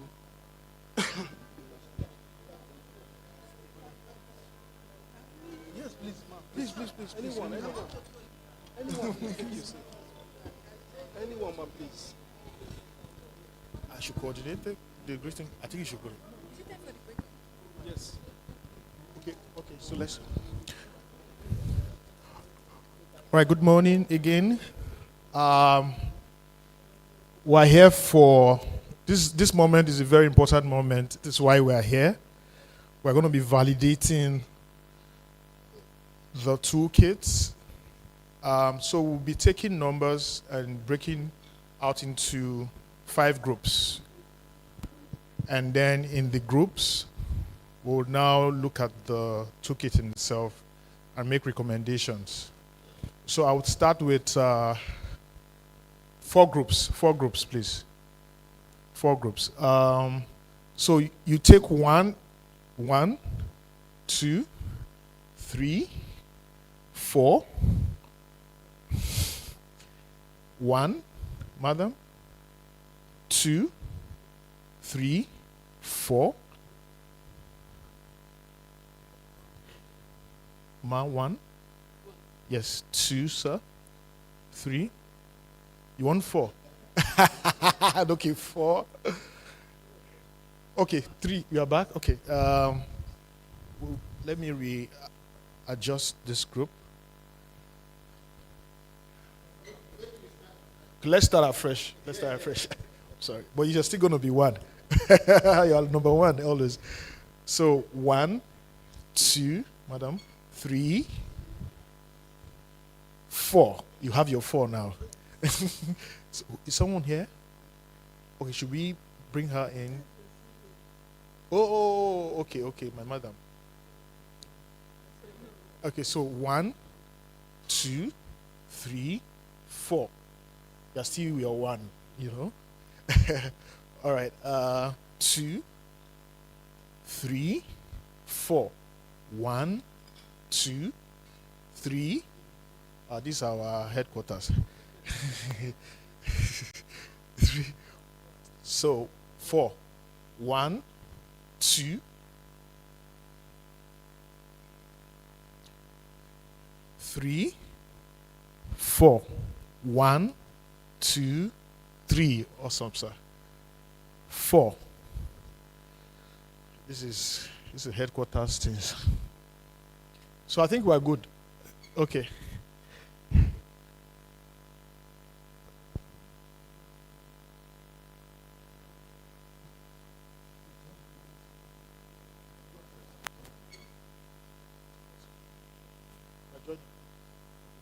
All right, so number 1, this is your table. This table is for 1. This table is for 2. Okay, help me. Because we have our highly esteemed guests, we will not want to tamper with their tables. So please, let's use the tables behind. This table will be table 1. This table 2. This table is table 3. And this table at the back here is table 4. Are we together? This table will become table 1. This table 2. This table is table 3. And this table is table 4. For those online, you're all in one group. The link will be shared to everybody. We want you to review the documents and drop your comments of the documents in the comment section. Please, when you are reviewing the documents online, let us, when you're about to drop your comment, let us know what session you are referring to, and then you drop your comments below on the online session. We have Stephen, who is a member of our technical team, will be coordinating the online participation. So please, let's break into our various groups. Thank you very much. Okay, there's a question, sir.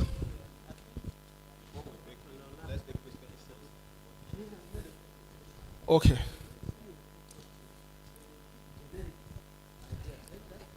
Okay, great, sir. Okay, thank you so much. Please, let's still be seated for a minute. Just sit for a minute. We have gotten a few responses from our esteemed participants. So we're going to take, they have a few questions for you, the consultants. But before we do that, I'd also like to recognize the representative of the Director General of SMIDAN. You're highly welcome, sir. Mr. Bolus, thank you so much for coming, sir. Okay, so there's a few questions which they would like to ask, Prince. Good morning, everybody. So, based on I'm a physician, in all transparency, but I work in the education sector. I'm a special advisor to the Honorable Minister for Education. I noticed that there's not a lot on medical research. Is there a reason why? You might want to explain. So, I don't see anything. Well, first of all, very well done. That's the first part. No clinical or biomedical research pathways, nothing on research ethics, clinical trials, data governance. You listed quite a number of agencies. I know you listed NAFDAC, which is under the healthcare sector, but that was the only thing I saw. No NIPRID, NIMA, NREC, and all that stuff. So I think it's important to mention that because we want to talk about the government is heavily invested in local manufacturing of vaccines and devices, access to diagnostics and essential medicines. And there have been, medical research is one of the biggest parts of, it represents a major portion of national R&D outputs and public need. So I think it's important, without going through all the questions that I have, to highlight that we really need some section here on medical research and health innovation commercialization, and some type of guidance on digital health and AI-enabled medical research commercialization. And we also need something like a module on research ethics and data governance, material transfer agreements, data sharing agreements and things of that sort. I'm sure Professor Binder will be able to add some value there. Yeah. There's, the financing framework for health innovation, M&E for health impact. NIPRID has been able to produce nipyramine for sickle cell disease. There's just so much research in the medical sector that's not here, and they can't go and create something else to bring it. So I think you've done fantastic work. Yeah. However, there's so much more to be done so that it's just a one-stop shop where the healthcare sector can plug in, and ethics is a big part of research. Yeah. Ignore, aside from the medical part, but also for everything else that you've done. Thank you. Thank you. Back makes a lot of sense. Please put your hands together for her. This is really insightful. The reason why it was a little generic is because, just like what Oga had said, over 300 research institutions focusing on different things. So imagine trying to, put all the implementation for each one. So what we did was stay at more at a tier 1 level. I'm sure that a lot of other work would happen from this work, basically, down. But one institution where, as an innovator, you can have something directly to fall back. But with what you have said, we're going to also increase the number of, especially in the health and research implementation. We're going to add more institutions in the directory, right? So that anyone who is in that space and wants to, implement can have guidance in that direction. And I'll be happy to have a chat with you also in terms of guidance, so that you can also give me insight on that. So that's the reason why we're here, and really happy to get that feedback. Thank you very much. Any more questions? Please. Basically, the IP protection on medicine is not the way you have it for other IPs. Why? Yeah. Because medicine is dynamic. And if you make it so restrictive, and with the protection rights available for IP in other IPs, you don't really give this space. You restrict the improvements that will come up. But by and large, there's a form of IP protection for it. That's why in some situations, because we have a course on public health under WIPO, when you take that course, they tell you that some drugs are now, because they will allow some countries, due to scarcity and the high price of it, to produce the generic one so that people can afford it. Because if they use the normal IPs, I bet you the price will be too outrageous for people to purchase. Thank you. Thank you so much for that. I mean, that also gives an insight, into that domain. That domain is really a very big domain, and also it plays out in, I would say, for Europe Horizon projects. Basically, health-related projects they go through a lot. Of course, you spoke about clinical trials and all of that. They go through a lot of assessments and all. So we'll be happy to get insight on how we can make it a little more special, even in this work, in this R2C toolkit, something that will kind of help innovators in that space to quickly churn out their research outputs to commercial viable products. Yes. So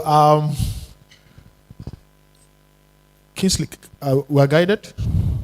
We have a question. Well, we have a question here, so please, sir, kindly permit me, sir. Okay. Okay, thank you. Thank you so much, Mr. Prince, Kelvin. Yeah. Prince, in addition to what we have discussed earlier, Yes. just to add that it might help to segment the report to focus on maybe 4 or 5 key industry segments and give a little bit more details, just the way folks are giving feedback on health. So, for example, we know tech, agricultural, that is breeding, agronomy, and maybe utilities with respect to manufacturing equipment and all that. It might be good to, classify them within that segment and kind of give a lot of details.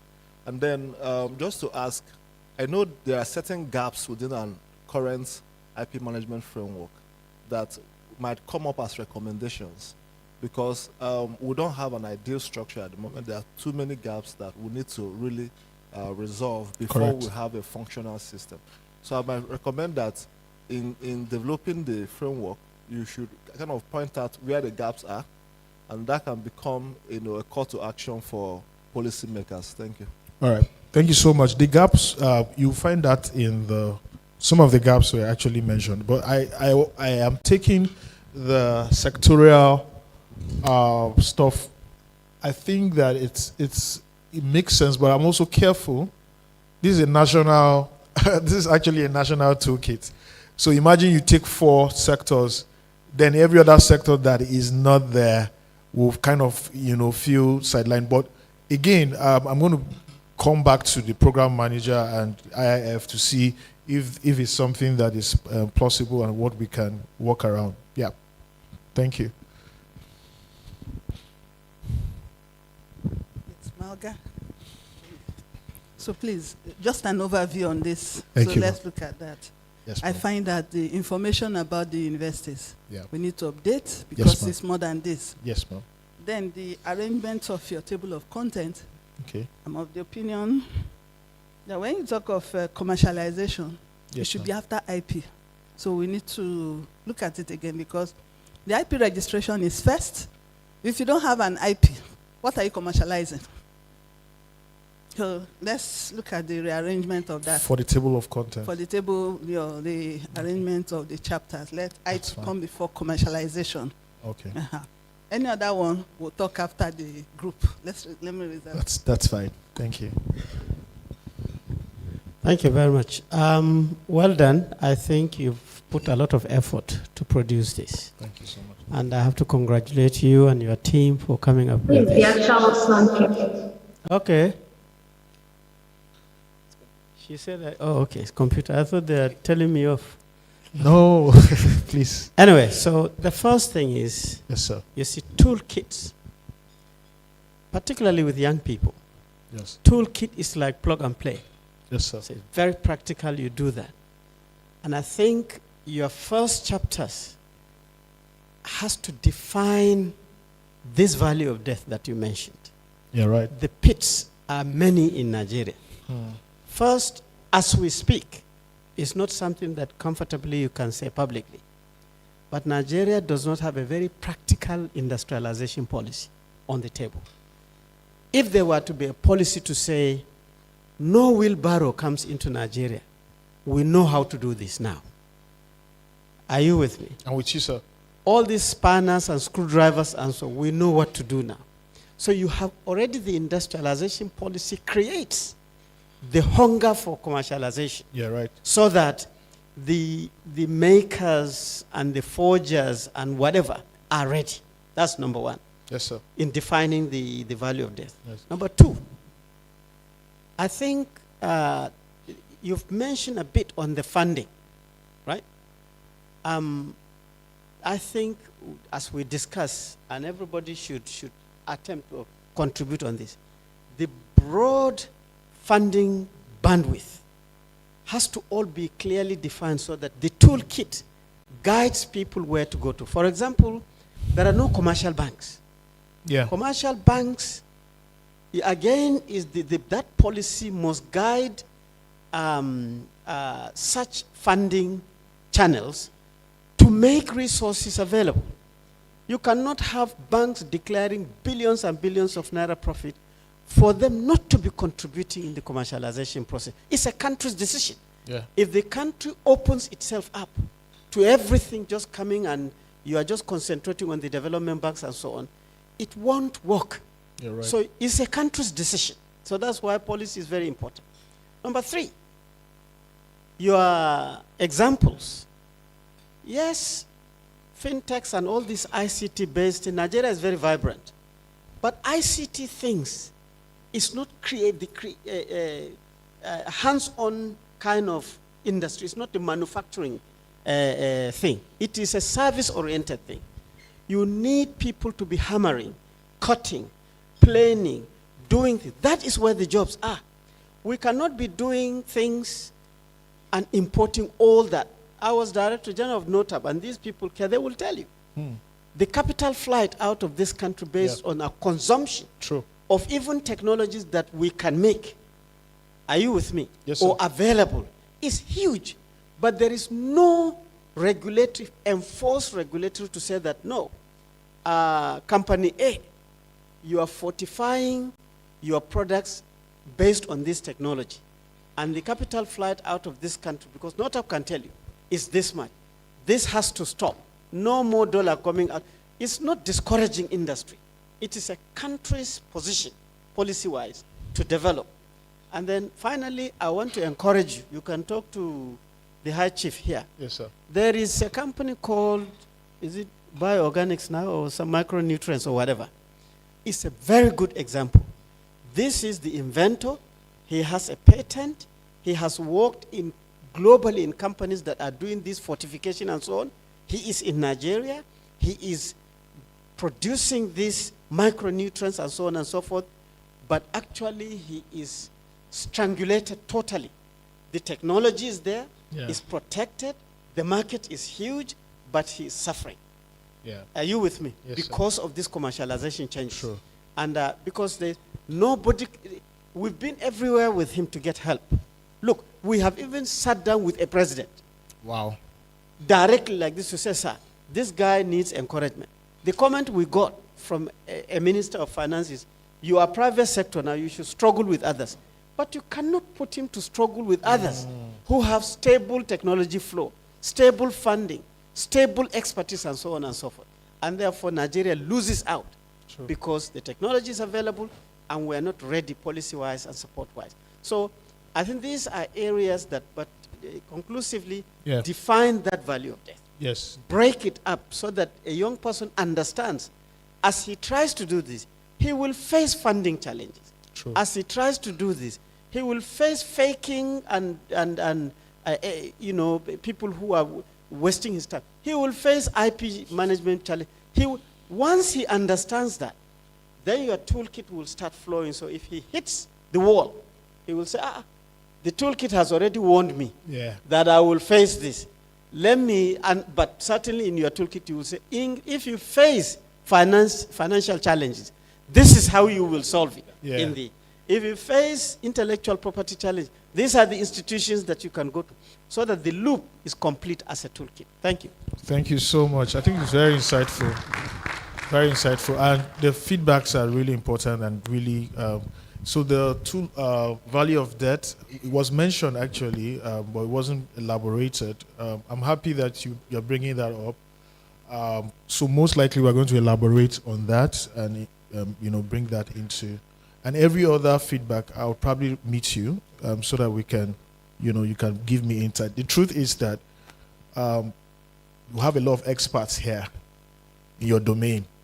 You're experts in your domain. What we're trying to do is aggregate knowledge to produce a document that will be useful for innovators. So everybody's input is really acceptable and really needed. So thank you again for going out of your way to elaborate on this. Thank you so much, sir. Yes, sir. Yes, sir. Yes, important, very important. A repertoire for every group. And M&E component should be part of. I don't, Pam, are you getting feedbacks from? Awesome. Right, so so that we are able to aggregate those feedback and see how to put it in the toolkit. So, Kingsley, yeah. Thank you very much. Before we go on, I would just like to announce that our esteemed CEO, Mr. Temero Glover, has joined online. Please, let's give her a round of applause. So she's participating with us online all the way from Berlin. Thank you so much for joining in, Ma. We still have a few questions from online participants before we break into the group. So awesome. Can we take that? Let's take 2 questions from online participants.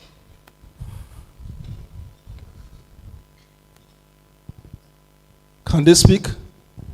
Technical. Adejoke, online.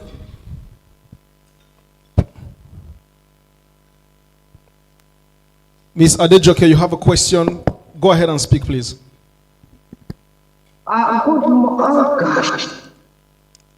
Good morning, distinguished ladies and gentlemen. So I'm Adejoke Jayoba, and I want to first and foremost appreciate the organizers of this program, that's the IIF. Thank you. Around April this year, I had the opportunity of attending this program, and it was quite very, very insightful. And as a matter of fact, have started applying those things that I learned from the program. So my question now is, during the presentation of our presenter, I think Dr. Guma, if I'm right, so you made mention that when you are trying to, before you get your funders and you are able to come up with your commercialization activity, that you should try not to disclose your research or maybe what you intend to do. So, but my question is, at the level that I am now, because by the grace of God I had the research and I'm trying to commercialize the research. So at this point in time, I'm trying to approach some investors. So, but by the time you get there, they ask you to make a presentation of your idea. My fear has been, and that has been my question as well, that, okay, what you are presenting, if eventually you are not being funded or maybe they are not actually investing in this, your idea, and you have not done your IP protection, is it not going to be something that can easily be stolen or something like that? Let me just put it like that. So I want our presenter to please help, give us the clue on how we can, get this protected, your idea now, despite the fact that you have not done the IP protection, you have not filed it, you have not been able to achieve that because it takes quite a number of periods to do it. So please, how can we go about it? Because definitely you will be appearing before investors to share your idea. As a matter of fact, my thesis have refused to publish it online, because it's all what I want to do is embedded in this, and I'm trying to keep it away from the public domain. So, but then you still have to approach those people and lay everything bare before them. So how do you get your idea protected? That's just my question. Thank you very much. Thank you, Ajoke. Thank you so much for the feedback with the workshop for 30th April. And I remember you were also in the winning team. Okay, so for the... Sorry, Mr. Fa, if I'm in the winning team, you never contacted us because you promised us something. In fact, I want to please I want to please advise everybody present there physically that they should take that workshop very serious. It's so practical and it has really helped me. All my application, in fact, I've been shortlisted for about 2. I followed the guidelines. Please put your hands together. This is so beautiful. It's very serious. Thank you so much. Thank you so much. So I'm going to reach out to you and the team through the program manager. Thank you for the feedback. This kind of validates what we're doing, and we're excited that there's real impact in the world. Okay, for your question, I'll tell you this, right? Always see your IP as an identity, right? So you give birth to a child and you don't give the child a name. I mean, it doesn't make sense.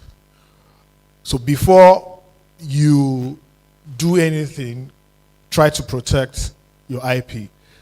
Because I can always tell you you do an NDA, a non-disclosure agreement with investors and all of that. But it's usually not it can be broken, right? And upon what? Once you have your IP registered, the value of your business goes like over 5x. It goes over 5x, right? Because you've protected an asset, a digital asset or whatever kind of asset that is attached to your product. So I would tell you that instead of looking for investors, now I know that money is important, funding is very important in your commercialization pathway, but what is very critical at this stage is protecting your IP. Try your best to protect that IP. What you can use as an instrument is an NDA, a non-disclosure agreement where you can sign with an investor or whoever that is coming in. You say, we are still trying to fully protect this IP. In the meantime, this is an agreement to say, okay, you can't tell anybody, or just some form of agreement that binds the both of you in a way that is also not, it doesn't expose you legally. It doesn't expose you legally in a way that it's detrimental to the business. So I would say that if you can, before going to meet any investors, protect your IP. If you cannot, this is more of a secondary, and it's a secondary instrument, but it's not totally secured. Use an NDA. Say, okay, this is our NDA. But most investors don't like it. I'll tell you. Once you come to an investor and you're talking about NDA, he'll be like, do you know how many products I see in a year? So why would you bring NDAs to me? I don't want it, right? So you also have to be careful on this part. I would advise that it doesn't take so much.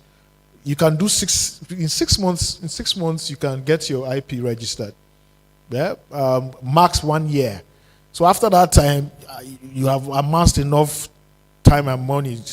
The DG is here, the former DG is here, and the director is here. So if there's any way also, the conversations for the IP registration to happen quickly. I mean, if there's any way we can make policies or write briefs on that can enable that to happen quickly. That's the reason why we are here in this and having this conversation. But I will tell you, okay, ensure that your IP is protected before meeting any investor. In fact, before even going for any disclosure, whether it's journal, whether you're writing it. In fact, if you write it in a journal, the chances of it is highly, highly reduced. So that's why I said, once you are sure you've done your design thinking with your community and you've validated that there's a demand for your product or service, the next thing you have to do is protect it. Make that valuable investment for that, and that will be fine. All right. Any other person? Okay, cool. More questions online? Sorry? BBM. Okay, so we'll take the question from BBM. BBM, please, you have the floor. Please go ahead. Well, okay. Good day, everybody. Before you proceed, kindly keep it. before you proceed, please kindly Yeah. keep it short and straightforward so that we can meet up with the time. Thank you. Okay. Well, I listened to the former DG of NOTAP when he spoke, and I understand very clearly that this is a toolkit for Nigerian economy. So I would like us to emphasize on the policy that is guiding STI in Nigeria extensively in this report, especially at the introduction and summaries, and the introduction and the executive summary. So that based on that, some adjustments will be made in different sections of the document in order to, emphasize the role of this policy as the overreaching framework for all science, technology, and innovation in Nigeria. And also, I would like to draw your attention to the fact that we have a presidential executive order number 5, which deals with the issue of local content in the non-oil sector. And we also have the Nudging Act, which deals with local content in the oil and gas sector. There will be need to bring these policies into this document so that it will be a reference point for people who want to use it. Because if they are not there, it will appear that their impact will be limited. So this is the point that I want to make. And because of time, I would think that the best thing will be that on my own part, I'm speaking as the national coordinator of the Strategy Implementation Task Office for implementation of Presidential Executive Order 5. I will make comprehensive comments and forward to you electronically so that you can take a look at it on all the sections of this document that I think we have to make some adjustments, inclusions, and all the rest of them. I will outline them very clearly so that you can consider it in your final report. Thank you. Thank you so much for that. Thank you so much. Really insightful, and I look forward to getting all the feedback. I'll be happy to have a personal, probably like a call with you, so we can exchange information. I'm happy that you are also sitting and doing something really impactful, and I'm happy to continue the conversations. But everything you have said is noted and will be brought into the program. So the next person can go on. Okay, we can go in. Well, let's break. Okay, so I've been giving directions that we should break into the groups. So you remember your group, just like the program manager has said, this is 1, this is 2, this is 3, and where is 4? And this is 4. All right, so if we can just move to our groups and get one person who is going to write on our behalf. Welcome. For the online group, I'll be coordinating the online group. The link will be shared to the document. What we want to do on the online group is that we are not breaking into groups online. We want every online participant to go through the draft and give us their comments on the draft, on the various section of the draft documents. Make your comments on the comments section, and that's how we're going to proceed on the online group. So the online group is just one group. Thank you very much. The link will be shared shortly now. Please, the rest of us, can we break into our various groups so that we can quickly have the discussion? The draft framework has been sent to your emails, so you can check your email. You will see the draft framework. It has been sent to everybody in the room this morning. If you are currently in this room, just check your email. You'll see you've already gotten the draft documents that will be reviewed. So group 1, group 2, group 3, group 4. So I want to see, you are going to quickly do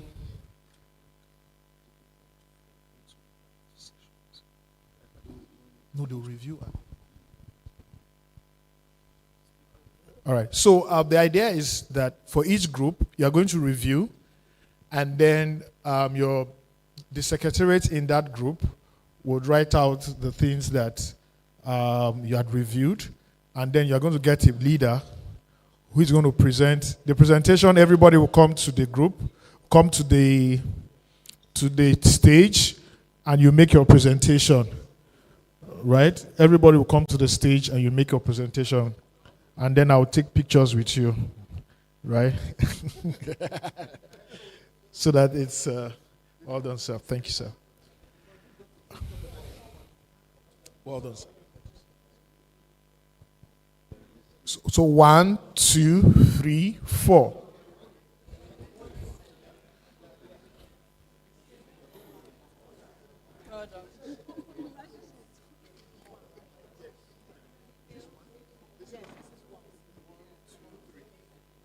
Mix up. Where's 1? Okay, this is 1. Where's 2? This is 2. This is 3. And this is 4.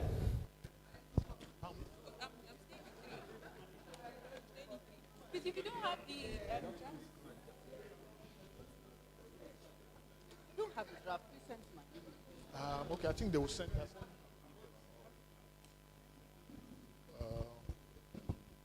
us. Is the draft here, the hard copy? Okay, it's here. Awesome.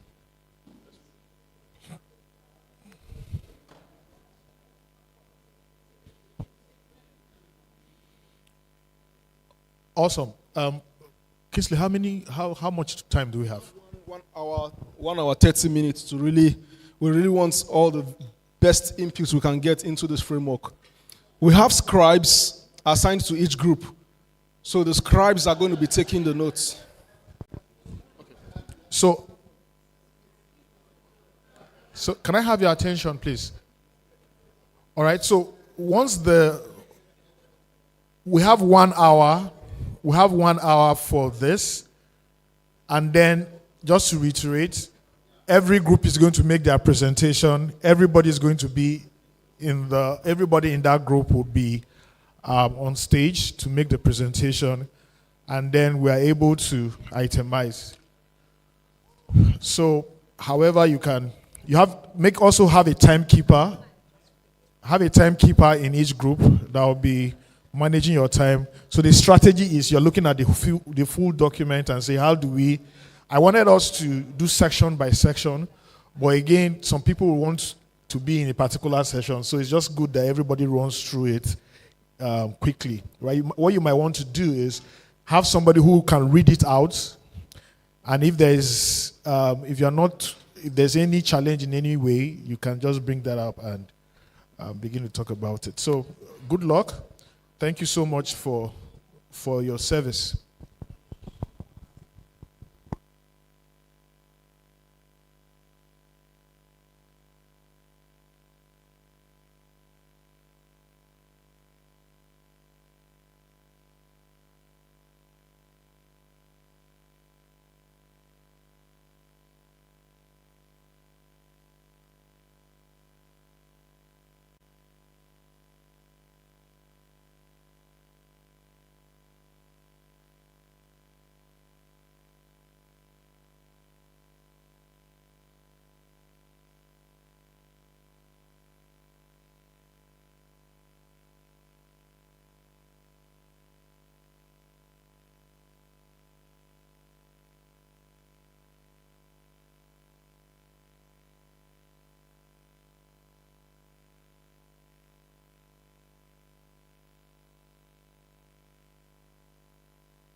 Okay, we are actually out of time for the group breakout session. We need to do the presentations now, so we are giving every group, please, the next 5 minutes to round up.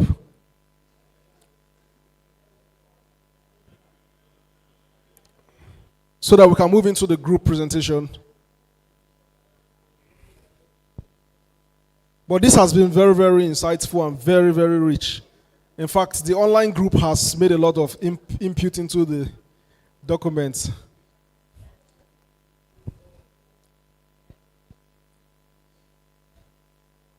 Group 1, are we ready?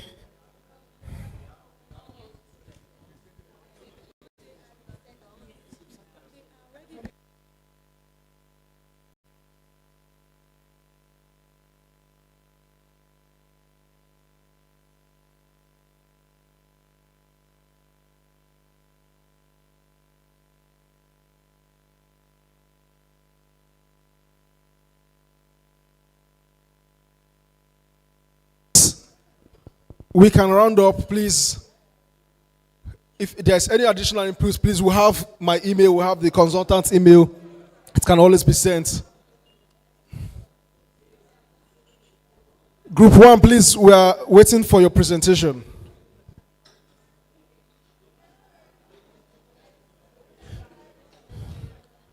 Group 3, are you ready? It seems like Group 3 is done.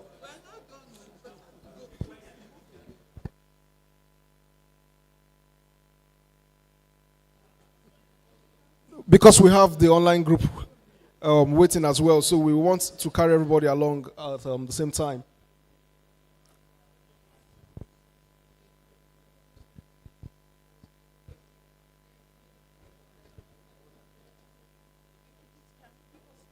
Okay, we are giving 10 minutes. So the online group, please, you can just go for your online tea break. We are not asking you to log out, please, but you can use this time just to attend to other things that are vital to you while we give them 10 minutes to round up all the thoughts that they have. Thank you. Please, 10 minutes. Please, 10 minutes. Thank you.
Attention.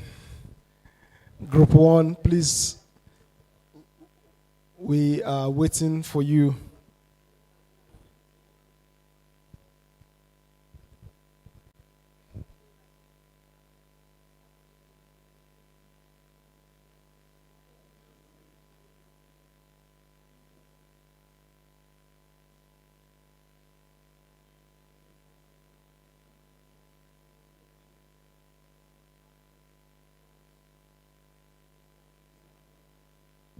I like how interactive this has been.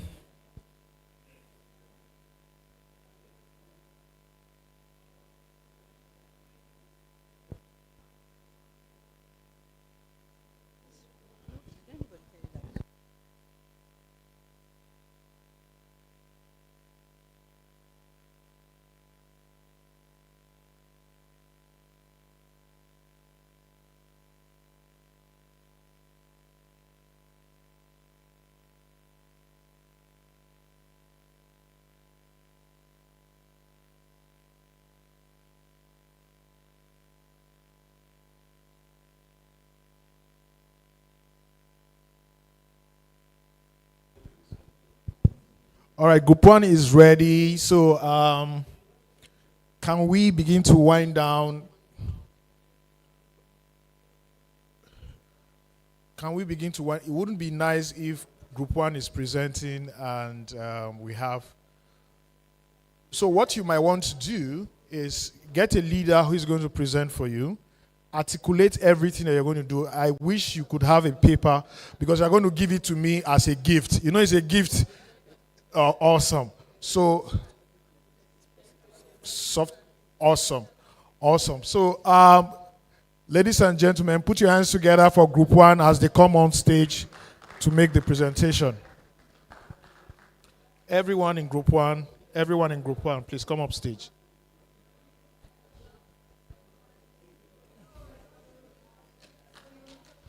Put your hands together, everyone in group 1.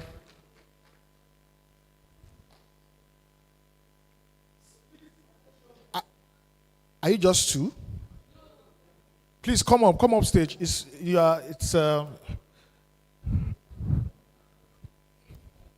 We need more microphones.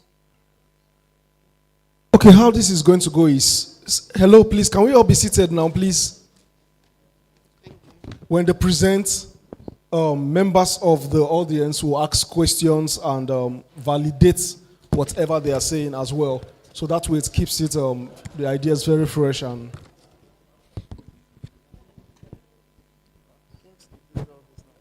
please, can we all be seated now, please? Attention, please. Group 2. Group 1, please come up. We need your attention, please. Know you.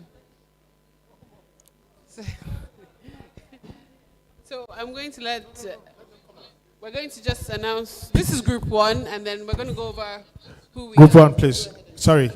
Group 1, please come up stage. It's intentional.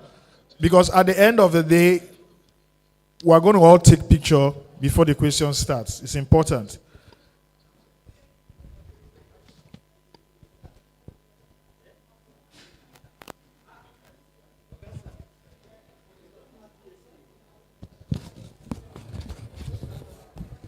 So we're all making history today.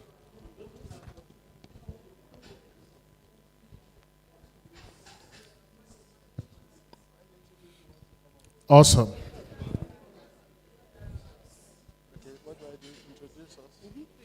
All right, so group 1 has the floor. Listen carefully and... All right. Good afternoon, everyone. Yeah, we are members of Group 1, and I have the following people being represented. Josephine Inzerim, the Director of Venture and Talent at Shako Africa. Moyo Fulua, she sends her apologies. She had to pop out briefly to attend the meeting. Moyo Fulua Ogunyemi, Principal Scientific Officer at the Raw Materials Research and Development Council. Uchechukwu Ojiako, coordinator also from the RMRDC, Lagos. Koforola Akim, Data Fixit. Myself, Bola Shelika, Elevation Consulting. I'm here representing CONESAM. We have Ahmed Rukayat, agricultural researcher with Aquaria Global Services. We have Mr. Alaji Mohammed Yaro, also from RMRDC Abuja, and our able presenter, Dr. Lola Dosumu Adeyemi, Federal Ministry of Education. Thank you. Thank you very much. So, good afternoon, everybody. Thank you for having us, taking your time to speak with us. So, quickly, prior to getting orders to go to Section 9, we were able to stop at Section 4. And our focus there was IP. And so what we came to highlight was that there's not enough information to guide people generally. We believe that it was skewed to the informal sector and that the informal sector wasn't prioritized. So questions came about how do we cater to those groups, the broad sector in which the semi-literate or the unschooled. We got examples such as there are innovators that have not been to school. How do you make them aware of IP protection? So we have some recommendations. So we also delved into sections 9 through 11, so it encapsulates some of that. So the discussion points are in the area of technology transfer, IP management, and research support. The group discussed the importance of technology transfer, IP rights management, R&D. So our recommendations are as follows: open source patenting, cascaded commercialization and knowledge sharing, digital permissions and data ethics, and that we should further document and implement clear agreements for materials and data transfers. We didn't see that there. And we should just generally strengthen feedback channels between researchers and end users to improve usability and impact of innovations. So next is regarding funding and investment for research. We discussed the funding resources, about grants and grants over loans. We talked about the different agencies like BOI, etc., commercial banks. And so our focus was, what we decided was that, or what we're suggesting is that we should incentivize private funding, such as the commercial banks. You know, Professor Binder mentioned the banks make so much money. How do we incentivize them to provide research grants, maybe tax holidays, etc.? So basically, and then also we realized that there's some other funding agencies that had something comprehensive there, and then I think we actually acknowledged the comprehensiveness of that, and we didn't really have much to add in that area. And finally, or not finally, risk mitigation and environmental factors. We thought that there were other things that we had to put in there specifically for the Nigerian climate. Like the economic risk factors, like the policy risk factors, and the political risk factors of the Nigerian climate. So that's something we thought we should integrate and incorporate that into the management of the research and development projects, because they're very important.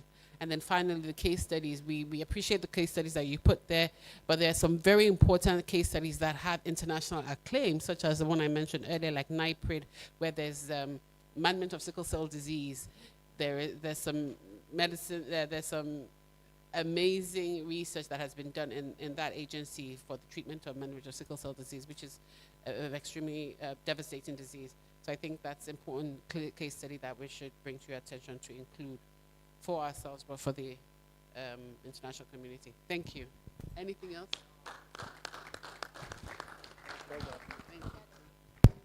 Wow, this is really extensive and comprehensive. So, so are there questions? Are we going to have questions? Okay, no questions. She wants to add? Okay, so who is the leader of the group? Okay, so another thing, finally, please, Yes. is just to specify the kind of research that we're talking about. Yeah. Is it just lab? Are we talking strictly about laboratory to market? So if we're talking about laboratory to market, does it also include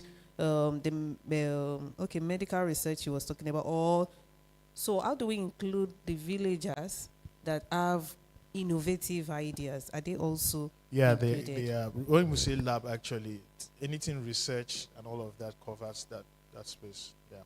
So, but every input and feedback is really acceptable, and we're happy to bring them into the toolkit.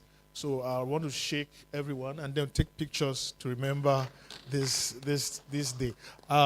Let's take pictures.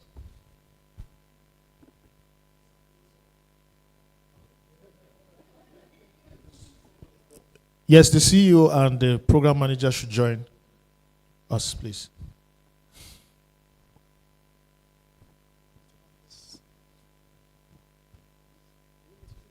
Should we take this out? Okay.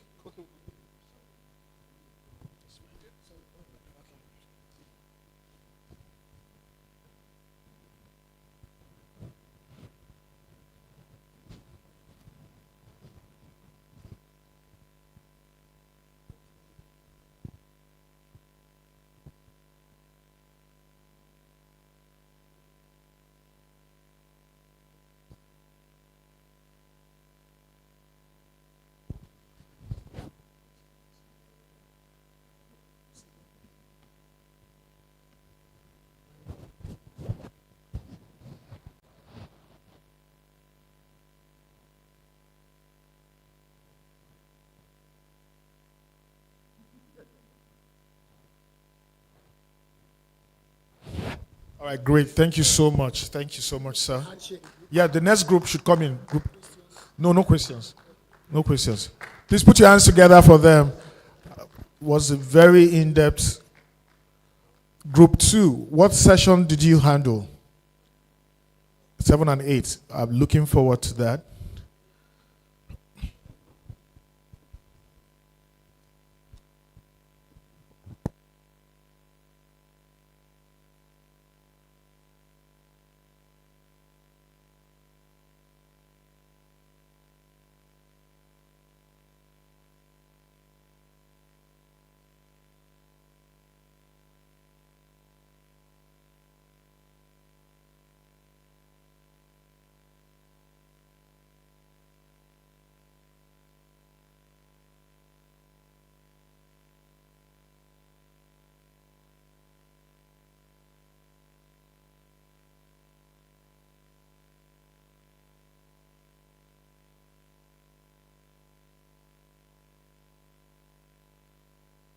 So, okay, I hope you can hear me.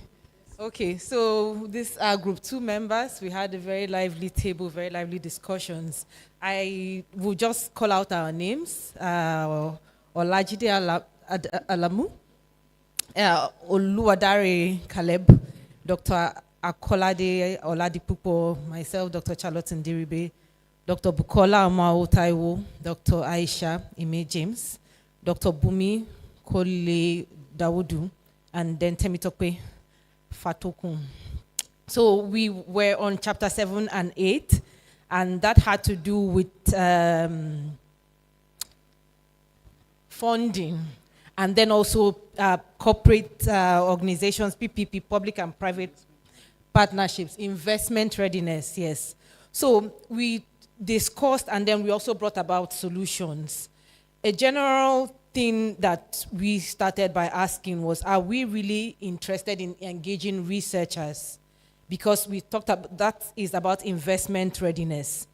We also asked about timeline and milestone to improve, the 2% that we heard of in the morning of people that go from lab to market. Communication gap, we have that existing, where all who are involved in this process, from research to commercialization, do not actually communicate as they should. Then, for chapter 7, that we focused on first, we asked, does the inventor do all the work, or much of the work, or what is going on with the inventor? Then the CAC registration process, decluttering grant applications, and then also making the angel investors and VC firms more visible and more approachable. So we also asked about how easy is it to access the BOI and so many other bodies like that. How can I just walk up to them? Will I be profiled and, at some point?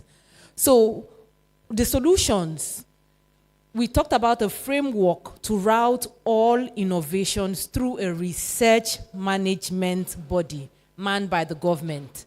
Whether you are in the research institution, whether you are in the universities, polytechnics, or outside, a standalone, and you have an idea, you deserve for that idea to have a place. Meaning that you must not be in the university for your idea to be taken up. You could be outside it and still receive attention. So we talked about leadership-driven innovation, invention to commercialization. Those who are there in power, quote unquote, should take the initiative of making sure that these things actually happen. So specifically in chapter 7, still there because we'll come to chapter 8 a bit more, we talked about capacity building for inventors, meaning that a lot of inventors do not know so much more than that they have brought up an idea, and that's it. What do you do with the idea? Who do you meet? What's your market? So on and so forth. How do you go about it? Most inventors are in the dark. Knowing market product timing was something somebody mentioned, which is very good because you can come up with something that is going to be ready for the market in 10 years. But you want it to come out now. So knowing that and knowing how to go about it is very key. An inventor is not necessarily an entrepreneur. That's what we said. An inventor sometimes may be left to do the inventing. Okay?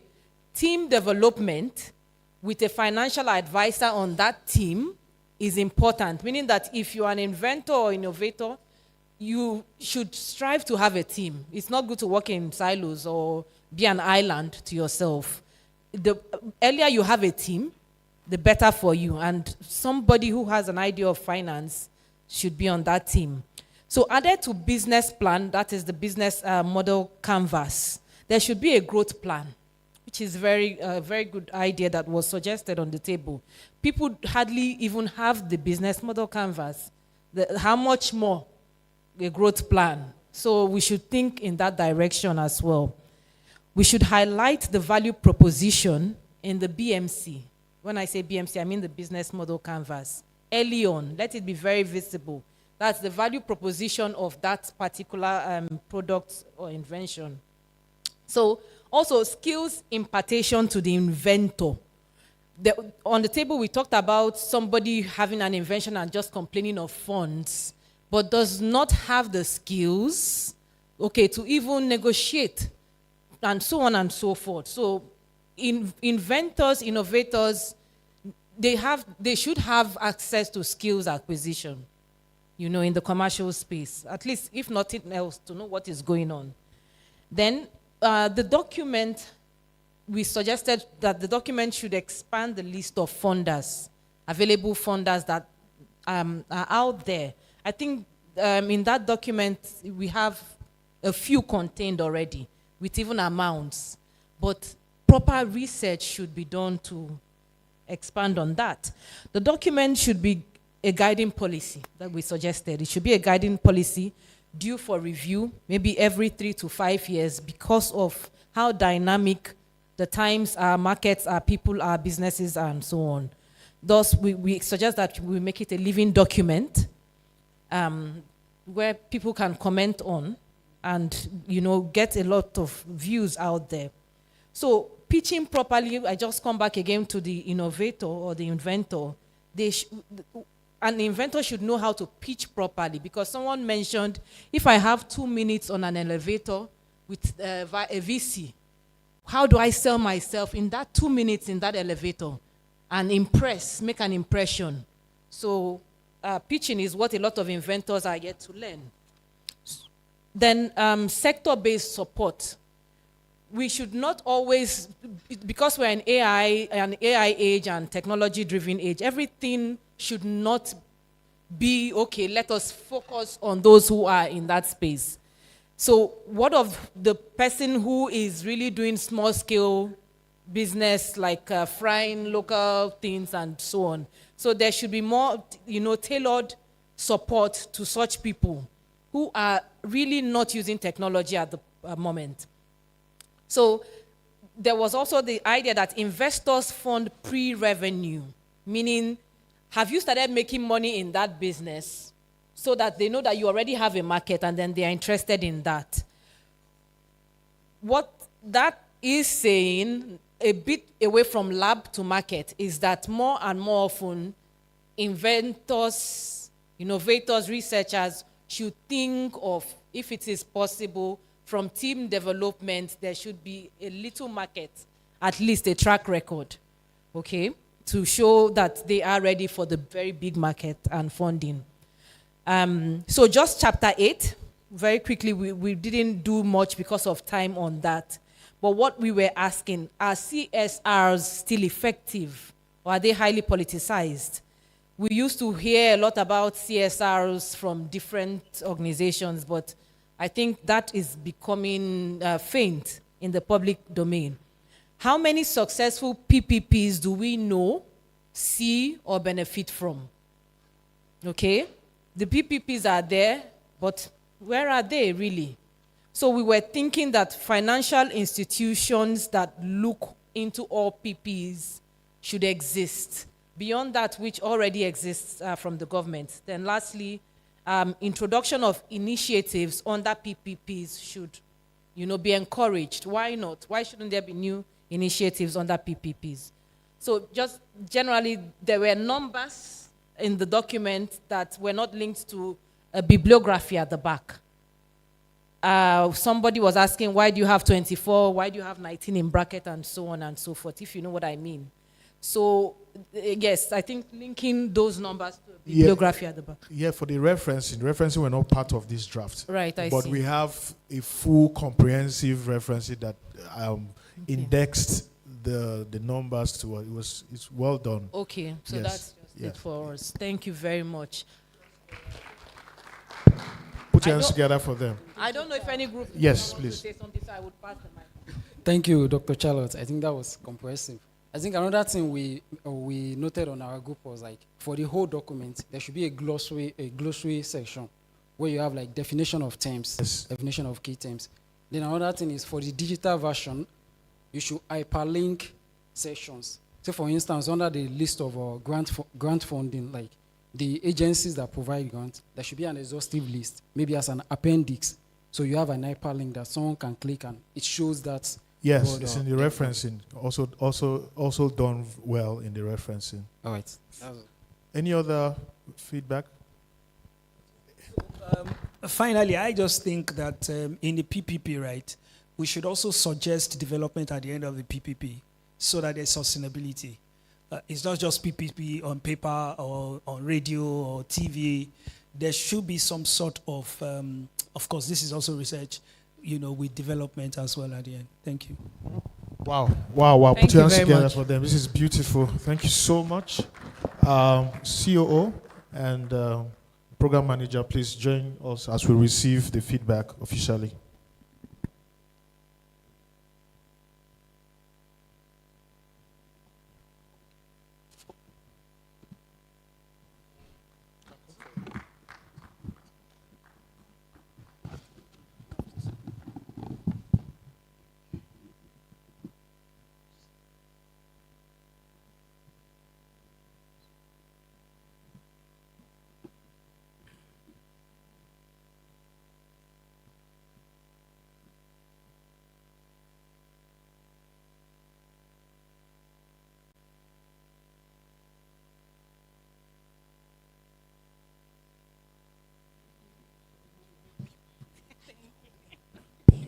We're almost there. The feedback has been really insightful. I'd never thought that we even think in that direction. So the co-designing has been really beautiful, and participation has been on the highest level that I didn't even think it's possible. So let's welcome the next group.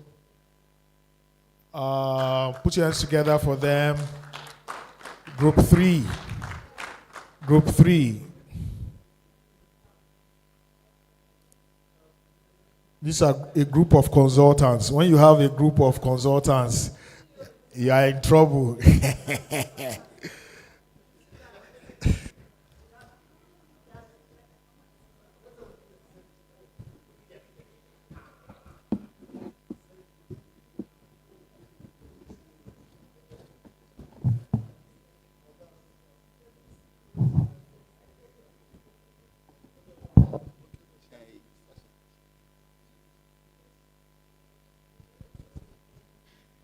Good day, everyone.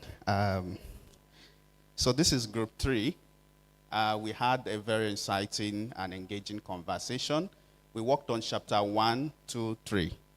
And myself, Elijah Shokenu, Dr. Wale Odetayo, Mr. Nelson Okona, Dr. Bandi Hema. I wish I pronounced that right. Bindi, sorry, sir. Professor Bindi, sorry. We had Dr. Adewumi Olayinka, who stepped out for meeting. Aremo Tokwe Boaz, and Dr. Fatima Monayeje Jo. Monayejo, sorry. So yeah, thank you. I'm going to hand over to Mr. Nelson for the presentation. Oh, sorry. And then our chief here. Mrs. Chizoma. Yeah, thank you. Thank you, Chizoba. Thank you. So, good afternoon, ladies and gentlemen. Our group generally agree that the document is in the right direction. However, a lot can be done to improve it in terms of, one, the structure of the format. The formatting should make it a little bit more easy to digest. 1 minute, please. Please, no sidebars. No sidebars. Group 4. I can hear sidebars from you. Please, no sidebars. Let's get the full feedback from them. Right? So, no, sorry. This is group 4, actually. Yeah, group 4. Please, no sidebars. This is very important. Their feedback is really important. So let's listen to them. Thank you, sir. Thank you very much. So the group recommended that the presentation should be more bullet point kind of illustrative so that people can understand a lot more easier. We shouldn't have lumped up paragraphs. So to have segments like, you could have separate themes like in chapter 1, like challenges, opportunities, imperatives, recommendations in a clear, easy to follow format. So for example, under the imperatives, you could have technological imperative as a standalone, economic imperative as a standalone, social imperative, just to justify the points. Then under challenge, the group felt that considering that the document is supposed to be a catalyst for advocacy and an instrument for change with public sector actors, that is good to clearly elucidate the policy gaps with very clear headers to show this is where we have key issues and what should be done to remedy such with short, medium, and long-term recommendations. One of the other challenges is that in the presentation of the different actors that constitute the NIS, that the private sector was left out, that we should elaborate on that particular point. Then I had earlier mentioned that under for formatting, we should avoid long paragraphs, it should be more visual and modular, there should be a phased layout, and that we should align the toolkits with policy imperatives. So for example, the government has taken a position on local content. How does that align with that particular policy? Then on commercialization pathway, which is the core of the document, the group recommended that the chapter 4 should come first before chapter 3, that it is really very important. And then under the core summaries of the commercialization pathway, to ensure that the key headings show in that big summary so for example, where you have ideation, then you have a gate, then the next step you have a gate, those 4 gates, that the activities under those major headers should show in the big document, so that someone reading that framework rather, so someone reading the framework can see the key thematic area, the 4 areas, the activities on that, and the gates that will follow naturally. Then One other key point was that under the pathways for commercialization, where we have things like startup, franchising, joint venture, franchising was left out, but it's very important that it should be captured under one of the 4 key areas, and that you should show, let's say you have the key areas, the legal requirements, the advantages, and of course the challenges for each of these in a tabular format that is a little bit easy to follow for whoever is reading the document. And then also to reemphasize the need for collaborating with legal entities like lawyers and their relative requirements for each of these pathways. I would like to ask my group members if they have more stuff to add. Okay. Okay. Okay, I think we can stop here. Okay, doctor. Just to advise the man, because it is a toolkit, use a lot of graphics in the booklet, a lot of graphics to communicate. The text is too much. And everywhere you say challenges or advantages, like he said, list them because it's a toolkit. People would love to see challenge 1, challenge 2, challenge 3, challenge, rather than having it in a paragraph. Otherwise, they will not know what is their problem. The pathways, also have it graphically. Make it as a route so that somebody is following a path, so that, you know. But other than that, these people you should maintain them as your consultants too. I was very impressed. Thank you, sir. Do you have something to say? No, I don't have anything to say. So thank you so much. Before we leave, just to add one last thing, that the financing pathway should be clear, the gender elements should also be clear, and to give case studies across key sectors. Like for example, the issue was someone raised like health is a critical area, but that might be limiting particular sectors. But if we go via the instruments themselves, like utility patents, industrial designs, trade secrets, copyrights, patent and trade, but we should give clear case studies for each of these pathways. The institutions, the bottlenecks one might probably see, and the challenges, so that it's quite clear.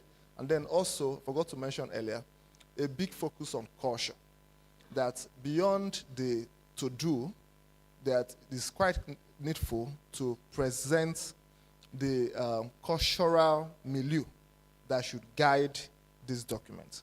And it starts from one, the institutional frameworks at the highest level.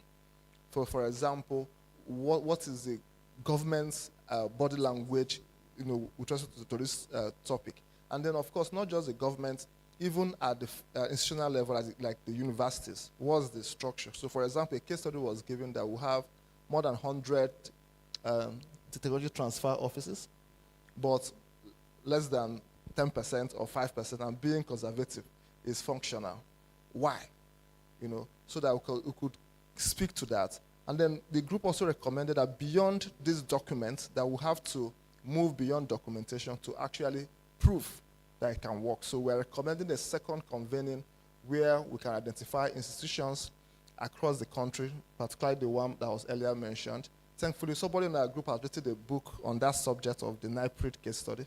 Let's do that case study, bring the actors, some are still alive, bring the actors that played key roles in that discovery and showcase them. That way we can engender that culture, because it's a to-do spirit that is lacking at the moment. Then just to also add, to give specifics, apart from culture, on things like intellectual property, transfer, management, and to give case studies on like the ideal model office. What should the ideal office, transfer office look like? What should be the minimum ideal? What should it look like? What should be like the ideal licensing procedure and considerations in that particular office? What should be the ideal joint venture? And what should be the ideal incentive structure between that office and the researchers working under that organization, either in a public setting or in a private setting? Because private universities will have a different degree of considerations, different from public universities. Thank you. Lovely, lovely. So, and a key point was also made to make recommendations, like in these property transfer management offices or technology parks, that recommendations for ideal public-private collaboration is critical. So, for example, we know that the venture funds are looking for who to, adopt their technology. The universities are doing a good job, to recommend synergy and how they can relate, maybe even give right of first refusals to the funds or something of that nature. We thought that it would be something noteworthy. The rest are grammatical. For example, we advise I should use British English or true. Thank you very much. Please put your hands together for them. This is well in depth. Sorry, consultant. The COO mentioned something during our discussions. How do we minimize this document just to be a document, like all the other documents? And then we continue to say that Nigeria is good at polishing policies and not good at implementation. Our resolution in our group is that you don't stop here. You have to now go to the next level. And the next level, the way you do it, is that you have listed all the sources of this technology, universities, polytechnics, research institutions, community, and they have to sample nationwide and then be able to follow these so that you have a list of creative researches or creativity and so on.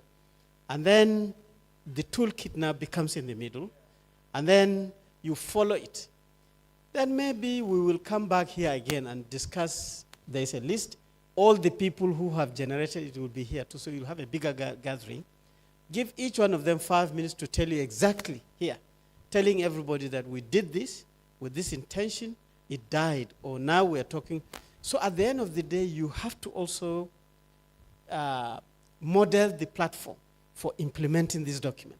Otherwise, Lola will take it to minister, Ogadia will take it to minister, and I'm telling you, there are other initiatives, but it will mimic the other policies. Yeah. So don't stop as the energizers of this. I'm sure it will work. Put your hands together. This is really, really superb. And I want to just say, just in addition, that the CEO of IIF, we've been in constant conversation while the workshop is going on.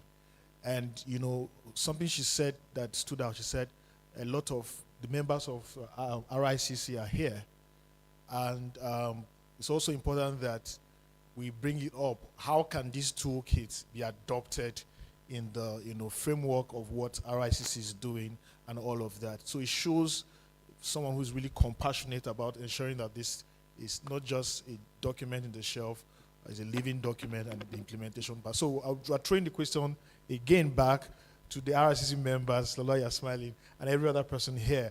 Please, how can these toolkits be adopted as part of the overreaching strategy of what RICC said? I'm sure that there's a conversation that already started for the subcommittee, and the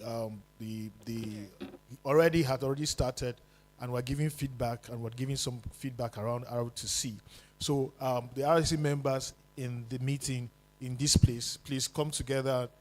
Let's know the way forward. But I want to say thank you for what you have done, and happy to take pictures and receive officially your feedback. So please.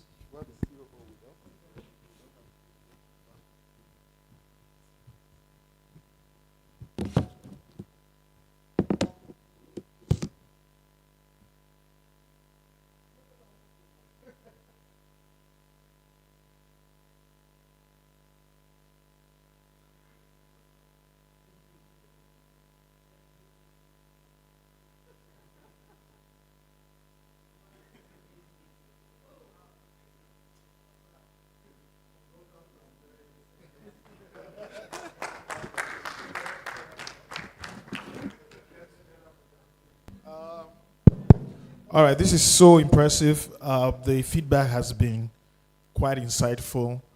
The final group, online. We still have online. So the second to the final group.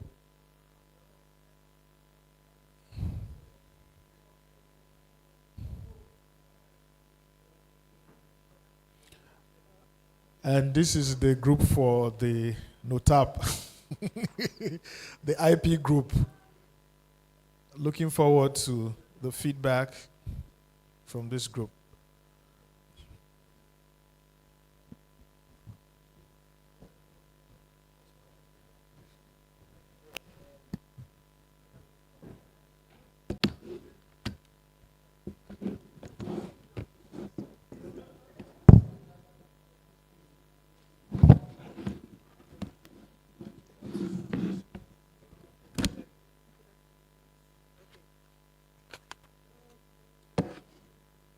Who is presenting?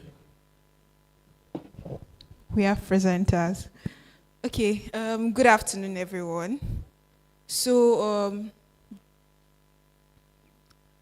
I'll start with the introductions of members of this particular group session, Group 4. So, we have Ms. Ruth Ijeri, founder and ED Mind Afweek, Dr. Mrs. Julie Moma, VP Conesam, Sola Adeyemo, CEO Luton View, Nadam Joshua, founder by Serap Nigeria, Adejike Opeyemi Ogunbire, forgive me, my members, CEO Desire Health of Organization Aeropreneurs, TF Oku Jagu, member of the RIC committee, Adam Mokolo Oladweke, sorry ma, and my humble self, Pamela Ayoke. So our discussion, we did a review of the executive summary, the table of content, and chapter 4. So I'll be handing over to this wonderful gentlewoman here. Okay, thank you. Good afternoon, everyone. I think most of us were caught unawares. We were asked to look at it, the emails were sent to us, and we were told start to review. And everyone know that I asked that I want to be in Group 4 because I thought Group 4 will talk on IP, and I'd already done a review up to Group 4, up to Section 4. But so let's look at, we looked at the number, we started with the number of universities in the executive summary. Even before that, on the front page, we took note that the date for the publication is reading November 2025. And based on that, we now went to number 3, page 3. We're now saying that as at this date, certain informations need to be clear. They should be up to date, being if one goes online, you should have the information that is commensurate with what it is in the document, e.g., the number of universities is more than this. If you go online now, you will see that. So the next one, we looked at table of arrangements, although another group talked about it. We felt chapter 4 should be before chapter 3. We have even mentioned it when the project coordinator was talking. And in another one was in making reference to IPTTOs, it should be specified. We felt like another group has talked about it, having definition of terms as a glossary. Because some of it, we don't want a situation, somebody will start looking to Google to explain what it is. So as much as possible, even now as we're talking, I'm of the opinion, even the IPTTOs could read as, we also have them called technology transfer offices in certain institutions. Once in our group, in our circle, when you say technology transfer office, intellectual property transfer office, that's IPTTOs, we know what it is. So it should be clear so that those, he said NOTAP is not involved in commercialization process, not the, okay, what is there, what I was trying to clarify there is that the meeting has a kind of information that NOTAP is involved in the IPR registration. No. The people involved in IPR registration is Patent and Design Office, Trademark Registration Office, and then Nigerian Copyright Commission. They issue certificates. The certificate that NOTAP issues is respect to technology transfer. It's in the course our core mandate is registration of foreign technologies coming into Nigeria, and there are guidelines to that effect. A quick one before I continue, that's on section 3. It's not part of what we looked at, but the last page of it, that's page 19. If we can look at the first line there, where it's talking about rates typically between 2 to 8%. If my former guy was there, we confirm. There's no registration that is more than up to 8%. It's between 2 to 5%. That's the registration for product license that are brought into the country. Between 2 to 5% of net sales is aware of that. That's on page 19, sorry. But now let's go to page 4, which was what section 4, where we considered. So, we said the diagram on page 23 needs to be explicit for somebody not skilled to look at it and know when there's talk. That's on page 23. Those who have it can look at it.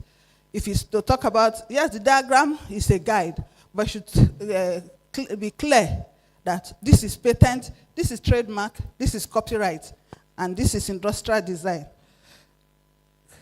What again? Okay, under patent protection, the second paragraph there, the last line, where it was saying be capable of being made or used in some kind of industry. I'm on page 23, second paragraph. We felt it should not be the word should not be made or used in some kind of industry. It should be used in applicable or relevant industry. So, still on that same page 23, the third paragraph, we now second line, where it's saying filing with trademarks, patent and designs registry. We felt these are two registries, please. There's trademark registry, because in trademark you have various types of classes of registration. There's a registrar different, and in patent and design, it has a registrar. So it should be clear about that. The two should not be lumped together. So on page 24, when we talked about copyright, line 3, where it says, automatically upon creation without registration requirements, through registration. So we now said we need to bring in the registration requirement, that there's registration requirement. Why do I say so? Is the Nigerian Copyright Commission that issues registration of copyright. Yes, when you create it, you have a right. But how do you lay claim to the right? It's by issuance of certificate. And so the registrar of Nigerian Copyright Commission issues you a certificate. And it's based on that, the enforcement can come in when you talk about what is the right that is being in contention. Then when we talk about next one on trademark and industrial design protection, we have the opinion it should be clear, because these are two things. Trademark protection has its own, industrial design protection has its own, so this should be separated. So another one we started looking at on page 25 was on the last paragraph there, prosecution and portfolio management. We're looking at line 4, where it was talking about Nigerian patents require payment at 5th, 10th, and 15th year anniversaries. And we said the information is that information is not right, because that the maintenance fee is annual. It's a token, it's annual. And then trademark renewal must occur every 7 years. Failure to pay maintenance fee results in IP lapse and loss of protection. The maintenance fees are annual. Yes, in trademark, you have 7 years renewal. That's where you have that. In patent, it's for 20 years, but so that your protection, your patent doesn't go into public domain or become available for another to easily access, you're expected to pay a maintenance fee so that it's kept as your own. And this is within the, and so it was even mentioned that these fees can be captured into the toolkit. It should be captured within the toolkit as a guide. And that figure that must be captured is what it is as at November 2025. That's from now to November 25, because those fees don't change suddenly. They are already there. If because there was the issue of, oh, it can be more than that. If you engage a third party to assist you and it fixes his fees, but that's what is applicable, that is known to all as the registration fee, is known by all. Then we talked about IPs being used as a collateral for loan, not just for loan, commercial bank loans with interest, so that it won't be just zero interest. No, it should be 1 digit, maybe, and that should be to have the banks set aside 5% of their profits for as for R&D, accessed by inventors, researchers for their research, and that this loan should be at given to them at 1%. And in such, we talked about that we could involve the Ministry of Trade and Investment. Why do we say so in this research to commercialization toolkit development? The current Minister of Trade and Investment, we're all aware she was very active in the ease of doing business project. And I know there was a talk, I don't know how successful, because I was in the committee. I represent my office for that, ease of doing business. That there was a talk about having, using IPs as a collateral for loan. So we could engage her in this and see how it can be made applicable within the marketplace. So then the one about data, we have another person, another one of us who will speak on it. Thank you.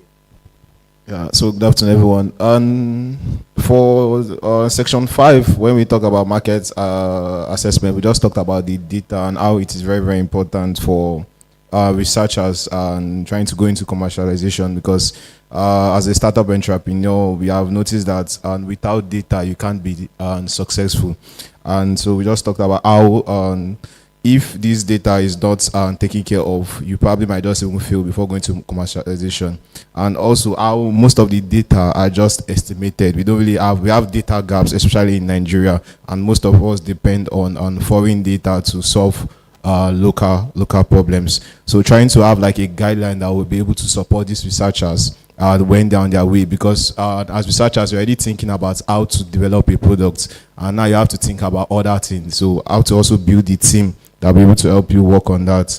I think lastly, we also and so also the access to some infrastructure for the data building and how to monetize this data. So we just talked about that. Even as researchers, before going to commercialization, data is very, very important, and you can be able to also monetize it for the time being. Thank you.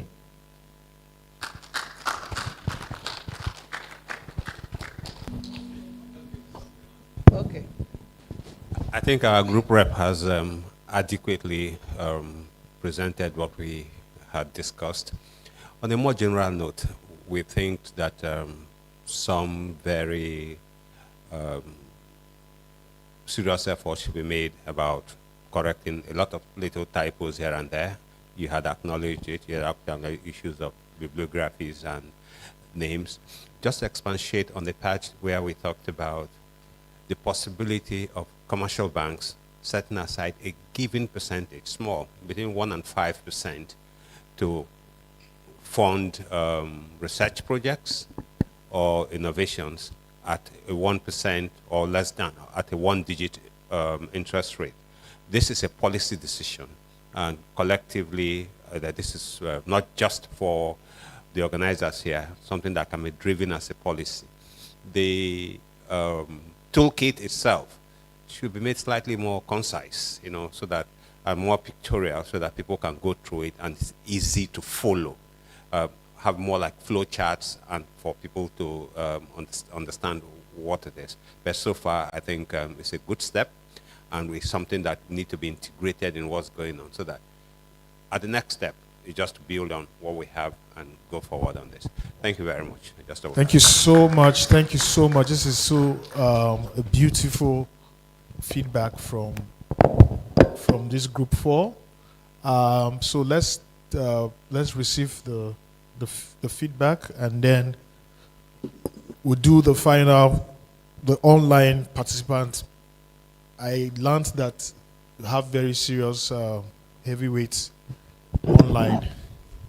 And, sorry, before you do the snapping, next time is, when we started, it was like everybody was going to go through the 55 pages. If we had segmented it, it probably would have, because now it appears 1 or 2 of those chapters were not addressed by anybody. I don't know, I'm just telling you. No, there are 10 chapters. Okay, the last one is a case study. Okay, yeah. So the point here is that we had 4 groups. If at the beginning you said group 1 takes chapters 1 and 2, it might have helped. Yeah, we have saved a lot of time in what we're doing. Thank you. Just going forward, the way we'll need to look at it. Thank you. Thank you, sir.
Nice.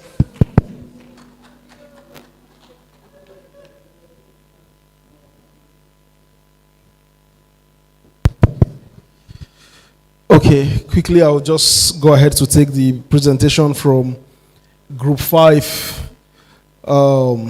We had 22 participants who participated in the online group. Please, let's give them a round of applause. Unfortunately, I won't be able to list out all the names because of time, but I'll just give some of the updates. In fact, the online participants have sent in a lot. If I'm going to go through everything that has been sent here, we may not even leave here today, but I'll just give it as an update quickly. So some of the important points to note is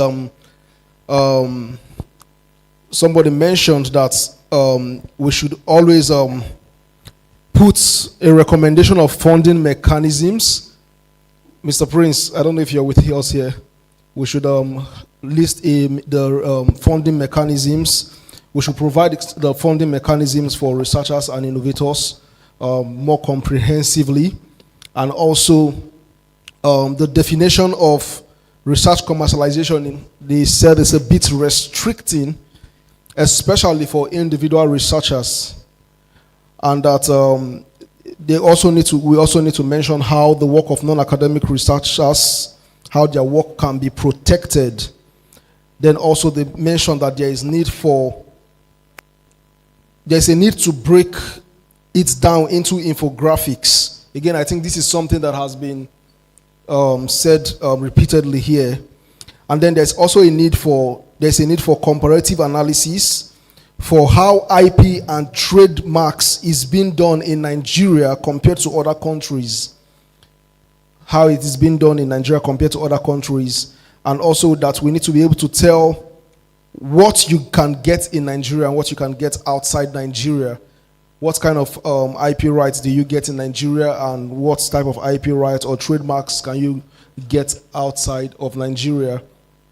And then also, it was mentioned that the framework is quite generic and that there's a need to break the framework into a sub-framework that covers researchers, entrepreneurs, individual researchers, and the likes. Yeah. And then one of the participants also mentioned the fact that NOTAP is doing a very great job, but a lot of people don't know what NOTAP does. So we may need to work very closely with NOTAP to see how we can get a lot of input from NOTAP into the toolkit. And then also the need for we to look very keenly into the science, technology, and innovation policy that is currently in existence, that we need to look for it and make reference to it as a guideline to guide the toolkit development. And also they mentioned that the toolkit should be it should have a proper triple helix structure that covers the academia, research, and industry, and of course others as well. Then specifically also the CEO mentioned that we need to identify the impact-focused industries that this toolkit is going to be applicable to. What are the impact-focused industries? Because the truth is we may not be able to cover extensively all the industries, but we could highlight at least the most important ones where this will have the most impact. I will just go on now to take some key recommendations and observations, again from another document one of the participants sent here. He said, while the document presents a comprehensive structure, the introductory section appears narrowly focused on academic researchers. The narrative, language, and references in the introduction primarily emphasize university-based or institutionally affiliated researchers. There's limited inclusion of independent innovators, social entrepreneurs, MSME-based innovators, and practitioners in applied research for industry development who also play a critical role in Nigeria's innovation ecosystem. The reference materials and case examples cited were largely academic-centric, missing the broader innovation and enterprise community. The identified gaps. The first one is broken down into three key areas: the area, the observation, and the suggested improvements. Inclusivity of audience. The toolkit assumes all users are academic researchers. Suggested improvements: to reframe the introduction to reflect a broader user base, including innovators, startups, MSMEs, and social enterprises. Then another area is the practical pathways. The focus is more theoretical than practical. Integrate field-based or industry case studies to reflect non-academic commercialization experiences. So this is a very, very important. And then the third one here is improved infographics. Limited infographics / flow for sections. So more infographics are needed to enhance the framework and provide quick pathways for users. Again, this is something we have emphasized very largely, that this is a toolkit. We want it to be a very straightforward guide, something that entrepreneurs, innovators, researchers can pick up and quickly understand. This is not going to be, it's not a research document that we're developing. What we're developing is a toolkit. It's a practical toolkit that just gives straight points and guidelines, and that's how we want it to be. So even despite the fact that we're having all these recommendations coming up, please, we have to put it in such a way that the document does not become too clumsy. It doesn't become too wordy for people to quickly grab the insights that it presents. And then the recommendations are broaden the target audience, introduce a section clearly stating that the toolkit applies to academic researchers, independent innovators, MSMEs, and social enterprises engaged in research-driven innovation. This was another recommendation, revise the introductory framework, include a brief overview of Nigeria's applied innovation landscape, referencing hubs, incubators, and private sector-led commercialization programs, which I think that's a very, very key part. Private sector-led commercialization programs is something we need to integrate into the toolkit as well. And then integrate industry and community-based case studies. Add examples from Nigerian entrepreneurs or local innovation projects that successfully transitioned from research to market. This is one of the most important goals of this toolkit, to highlight successful case studies of successful transition projects from research to market.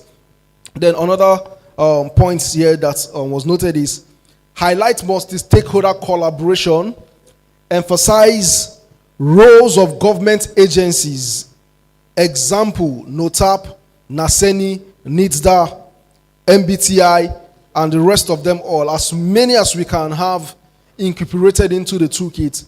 Beautiful. And then also private investors, accelerators, and universities in a shared commercialization ecosystem. So with this, it gives us that straight overview of all the key ecosystem players and the role that they are playing in the ecosystem.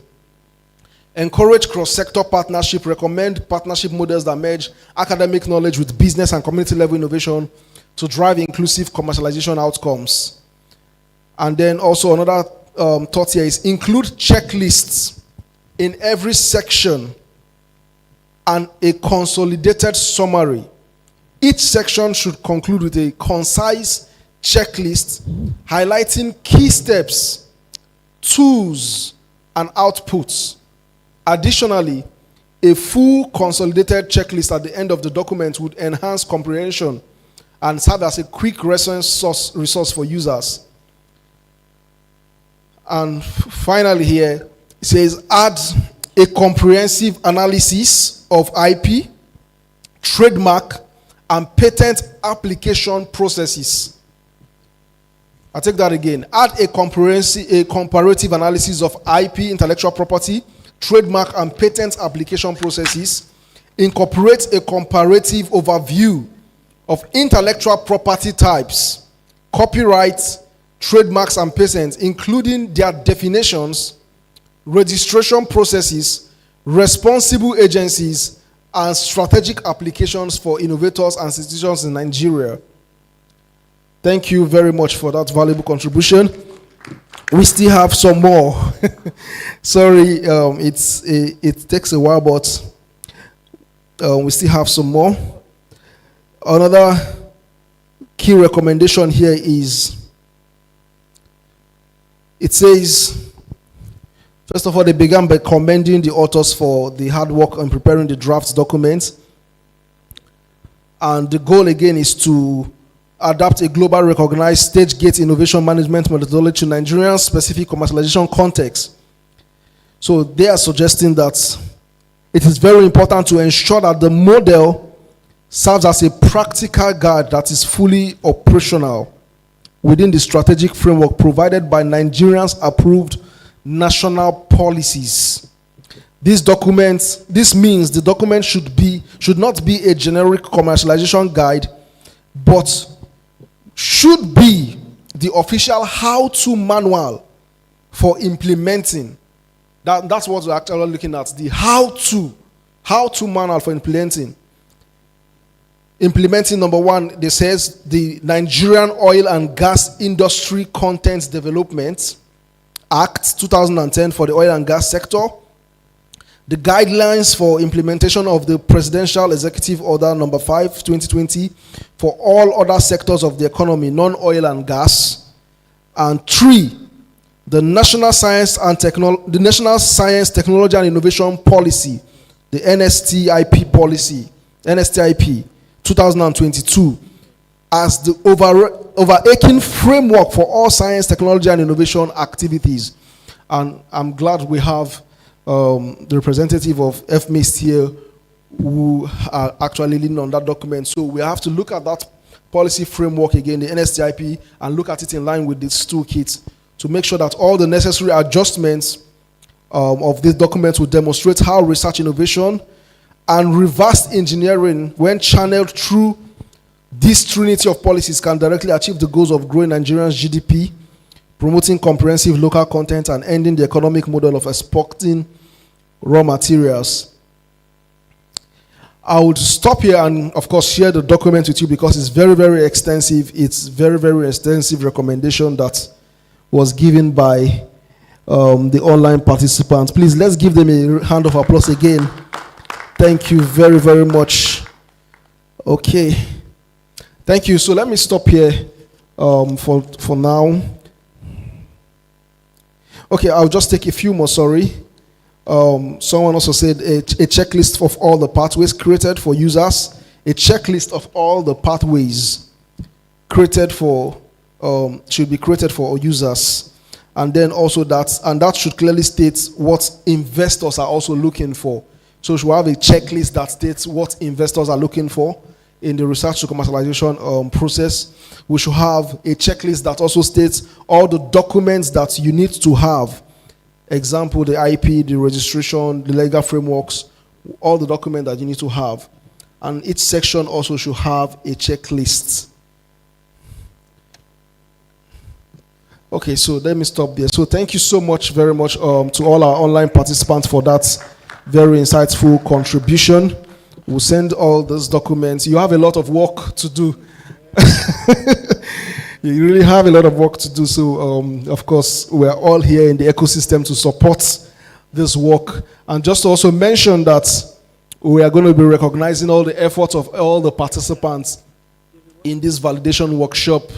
All the key stakeholders from all the participating organizations would be very, very recognized in the input, and we will still share the drafts after the consultant has made all the inputs for a final review before we publish and before we release the reports. Thank you so much. So let me hand over to the consultants to continue from this point. But I think it's time for we to go for lunch.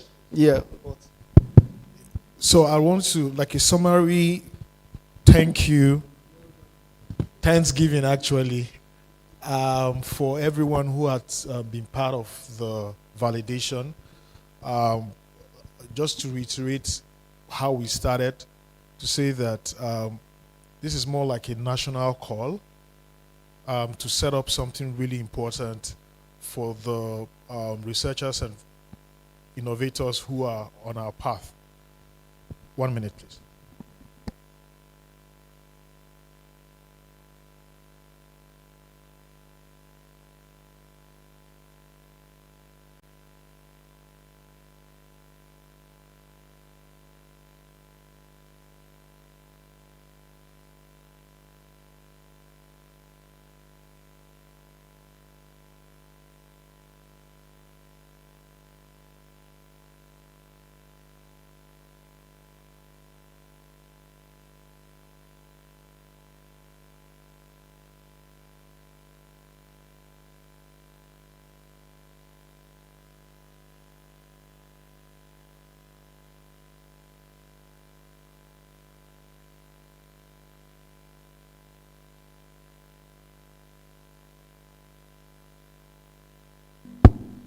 So we'll go for lunch after now.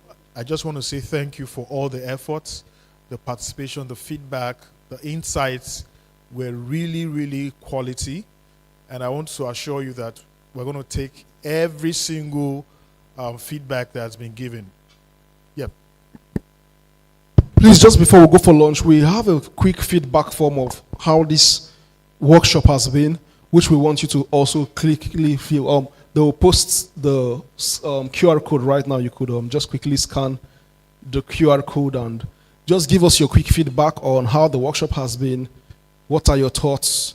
Just to capture all that also as part of our monitoring and evaluation process. Just in the next, it's a few minutes to do that. Please, we can all just jump on it quickly and do that within the next 2-3 minutes and we should be done. Please just quickly scan the QR code. Give us your feedback of how the workshop has been. This is very, very important for our M&E process. Please don't be scared to give us the hard punches on the feedback form.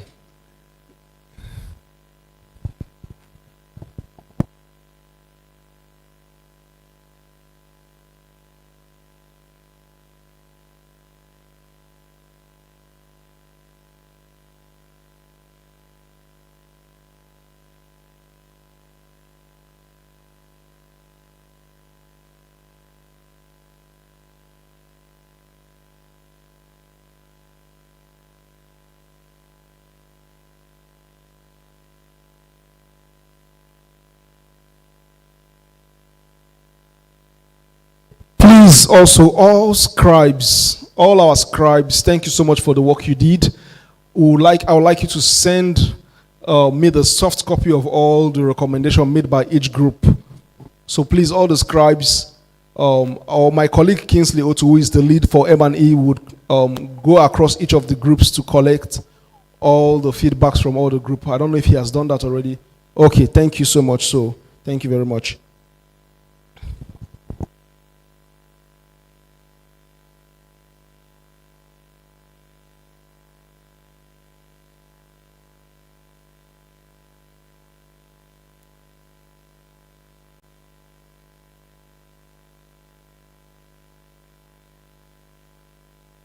Please, if you have filled your feedback form, please proceed to have your lunch. Thank you so much. If you have filled the feedback form, please kindly proceed to have lunch.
see? I'm more than a name. I'm the silk in your night, the sun in your rain. I don't just love you, I am love itself, wrapped around your soul like nothing else. Baby, I am love, dripping down like sweet red wine. Ooh, pull me slow, take your time, let me soak into your mind. Boy, I'm the whisper in your ear when the world's too loud.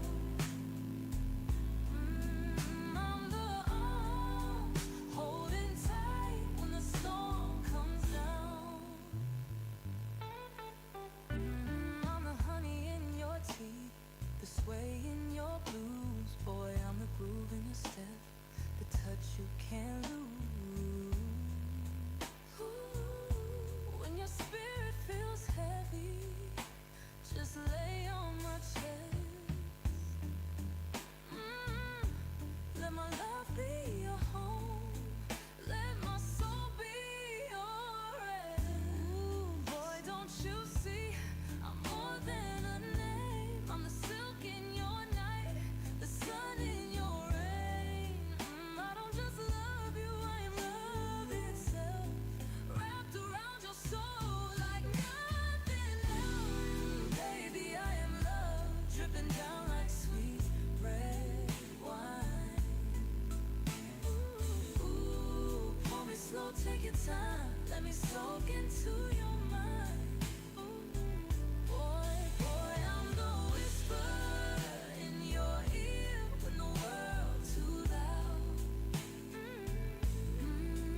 I'm the arms holding tight when the storm comes down. Oh, I'm the song playing soft when your day too long. I'm the heat in your fire, the bass in your song. Baby, you ain't gotta search, I'm already in. Just say my name, boy, I'll always appear.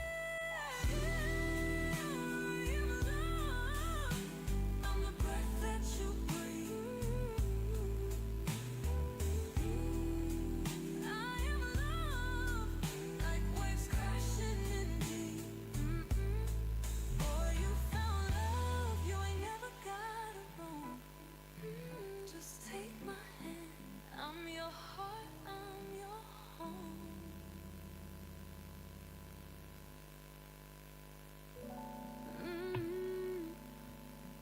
Boy, I don't know what you've done to me. Got me floating in a dream like I'm lost at sea. Your love a storm, pulling me so deep. I'm trying to walk straight, but I'm weak in my knees. Ooh, my head spinning, my world upside down. You got me dizzy, boy, can't find solid ground. Every touch, every kiss got me hypnotized, like a record stuck on loop, playing all through the night. Your love got me spinning, turning me round and round. Ooh, boy, you got me tripping, got me lost, but I don't wanna be found. Every move, every breath got me high on your sound. Love me slow, love me deep, let's just melt to the ground. Boy, you like whiskey burning smooth down my spine, got me staggering through the night, but I love the way you feel inside. Ooh, my body's humming, you're my favorite groove. Every touch like a bass line, making my heart move. Ooh, my head spinning, my world upside down. You got me dizzy, boy, can't find solid ground. Every touch, every kiss got me hypnotized.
Okay, I'm sure we're all having a good time.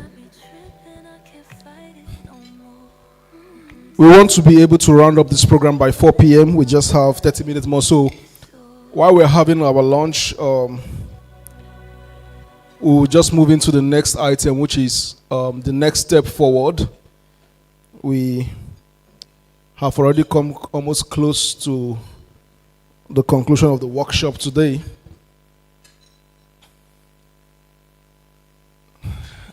I'm now thinking whether I should interfere with your lunch or I should just let me wait a little bit more to allow you the opportunity to quickly round up your lunch. Okay, we were going to resume by 3:45. And hopefully within the next 15 minutes, we should be able to round up the program. It's just to discuss our goals. Basically has been to get the Federal Ministry of Innovation, Science and Technology and the Research, Innovation, Commercialization Committee to adopt this toolkit as a guide for researchers and innovators and entrepreneurs across the country. So I think we would like to hear their insight and input as to the way forward. So after the lunch, we're going to quickly discuss the way forward on that. So let me give... Thank you.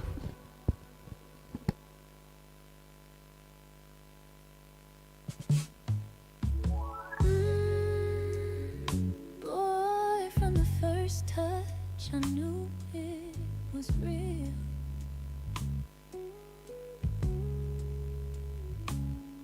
Like a melody so smooth, every note I could feel.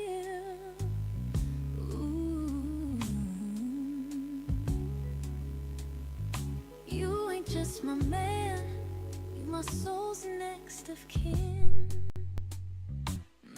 You my shelter, my heartbeat, my forever within.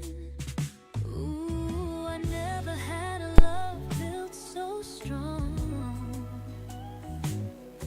Like a classic slow jam that plays all night long.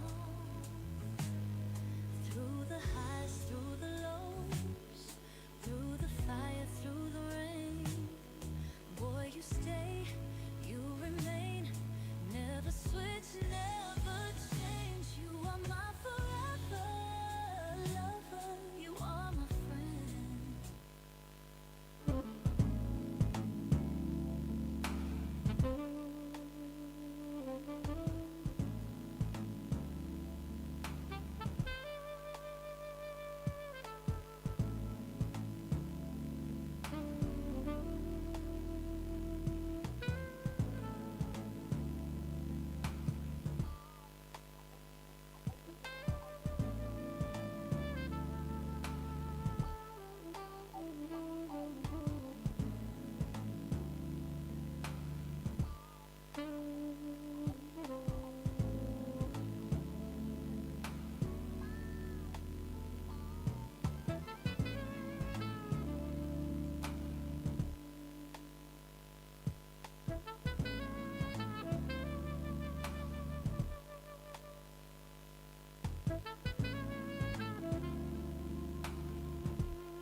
Yeah, but I thought we were finishing the workshop first. We're going to the meeting. We're finished. Okay. Oh, I thought we had not finished. What officially to them will do the meeting. Okay. Let me add more of this. This thing is good. Okay, thank you very much, everyone. Please, let's be seated now at this time so we can round up this meeting again, like we said, by 4 p.m. We respect your time and we're glad that you have joined us, and we want to also release you very early. Okay, please, can we be seated? Those of us at the lunch table, please kindly quickly get back to your seats. Please, can I have the volume of the music reduced now? Turned off. Thank you. Kingsley O2.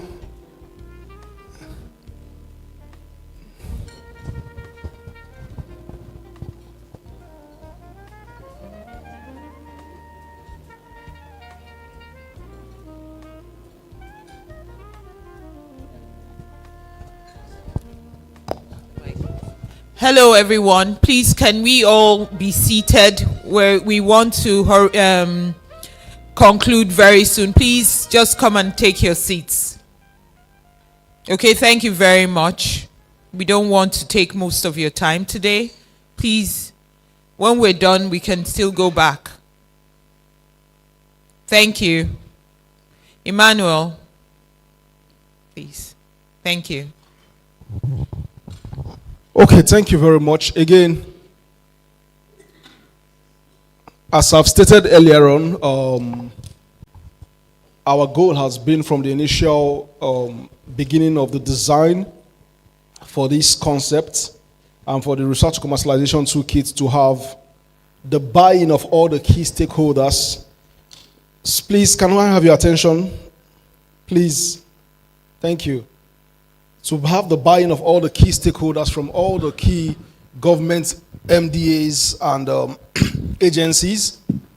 Just to mention that not all the organizations that we invited are represented here. These are the ones who are present. The ones that you have seen here today are the ones that are present, but we've reached out to a lot more government agencies. We reached out to NASENI. We reached out to several other government agencies who are not present in the room today. Again, like I mentioned, the representative of the DG of Smith also joined us while we were having the meeting already. Our goal, again, from the onset is to co-create this toolkit, to develop a unified toolkit that could serve as a quick guide and a quick how-to manual for researchers, for innovators, for entrepreneurs across Nigeria. And we haven't established our partnership with the Federal Ministry of Innovation, Science and Technology.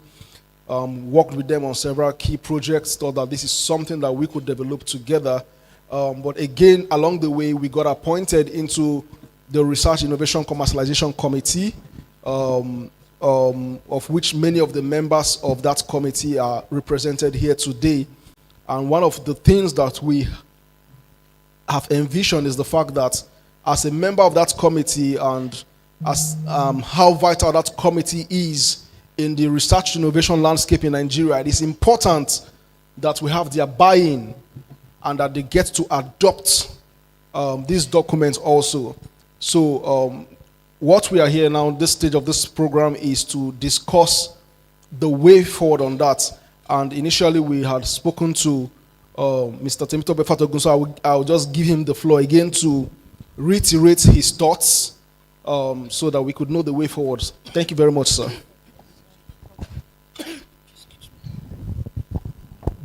Thank you very much, ladies and gentlemen. Yeah, we want to also commend your efforts, and I want to say that this is still work in progress. For example, I have some thoughts that I am going to pass across to the Secretariat concerning the document, because there were observations we made and we want to pass it across, which I'm going to do. And for the ministry to adopt it, as I said, it is still work in progress. Ministry cannot adopt what we are still working on. In fact, to talk about adoption, we must have done validation. It is whatever is concluded that somebody can adopt. For example, you don't adopt pregnancy, but you adopt baby.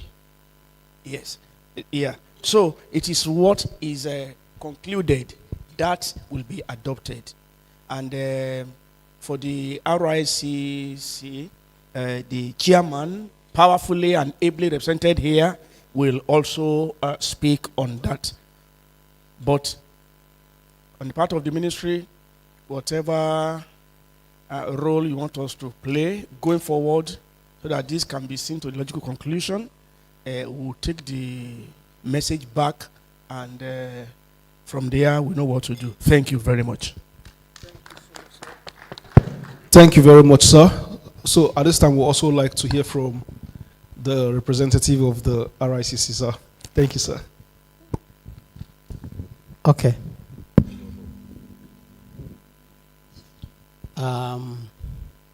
Thank you very much. I was conscripted to represent RICC here, but I'll take the challenge and say something on behalf of RICC.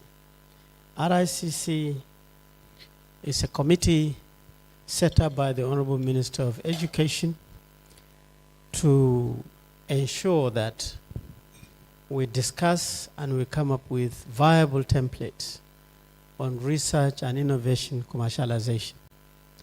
And that committee is composed of very few public representatives, mostly private sector, and we've been discussing for quite some time. And I'm happy to report that as we sit here, Dr. Lola is a member representing the ministry on that committee. The High Chief T.F. Okujagu, who was the former Director General of the Nigerian Natural Medicine Agency here, Development Agency here in Lagos, also a full member. And then Chief Fatogun here representing the Minister of Innovation, Science and Technology, and myself.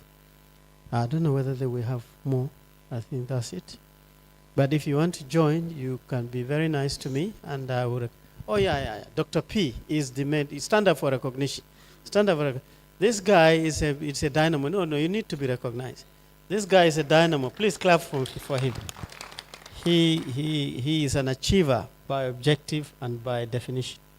So this is well in line with the mandates of our committee, and I think all the presence of our committee members here proves to the fact that you are on course. You have gotten fantastic sponsors who literally believe in you and what you do. The stakeholders here, the mixture is fantastic. And just like the minister said, I know you put adoption here, but I can tell you this document, I've already sent it, the copy that was sent to me. I've already sent it to the RIC committee platform. Plus, they've been seeing your pictures, making recommendations and speeches here all, and they've appreciated this. The DG of NESG, who happened to be the chairman of the committee, had already responded.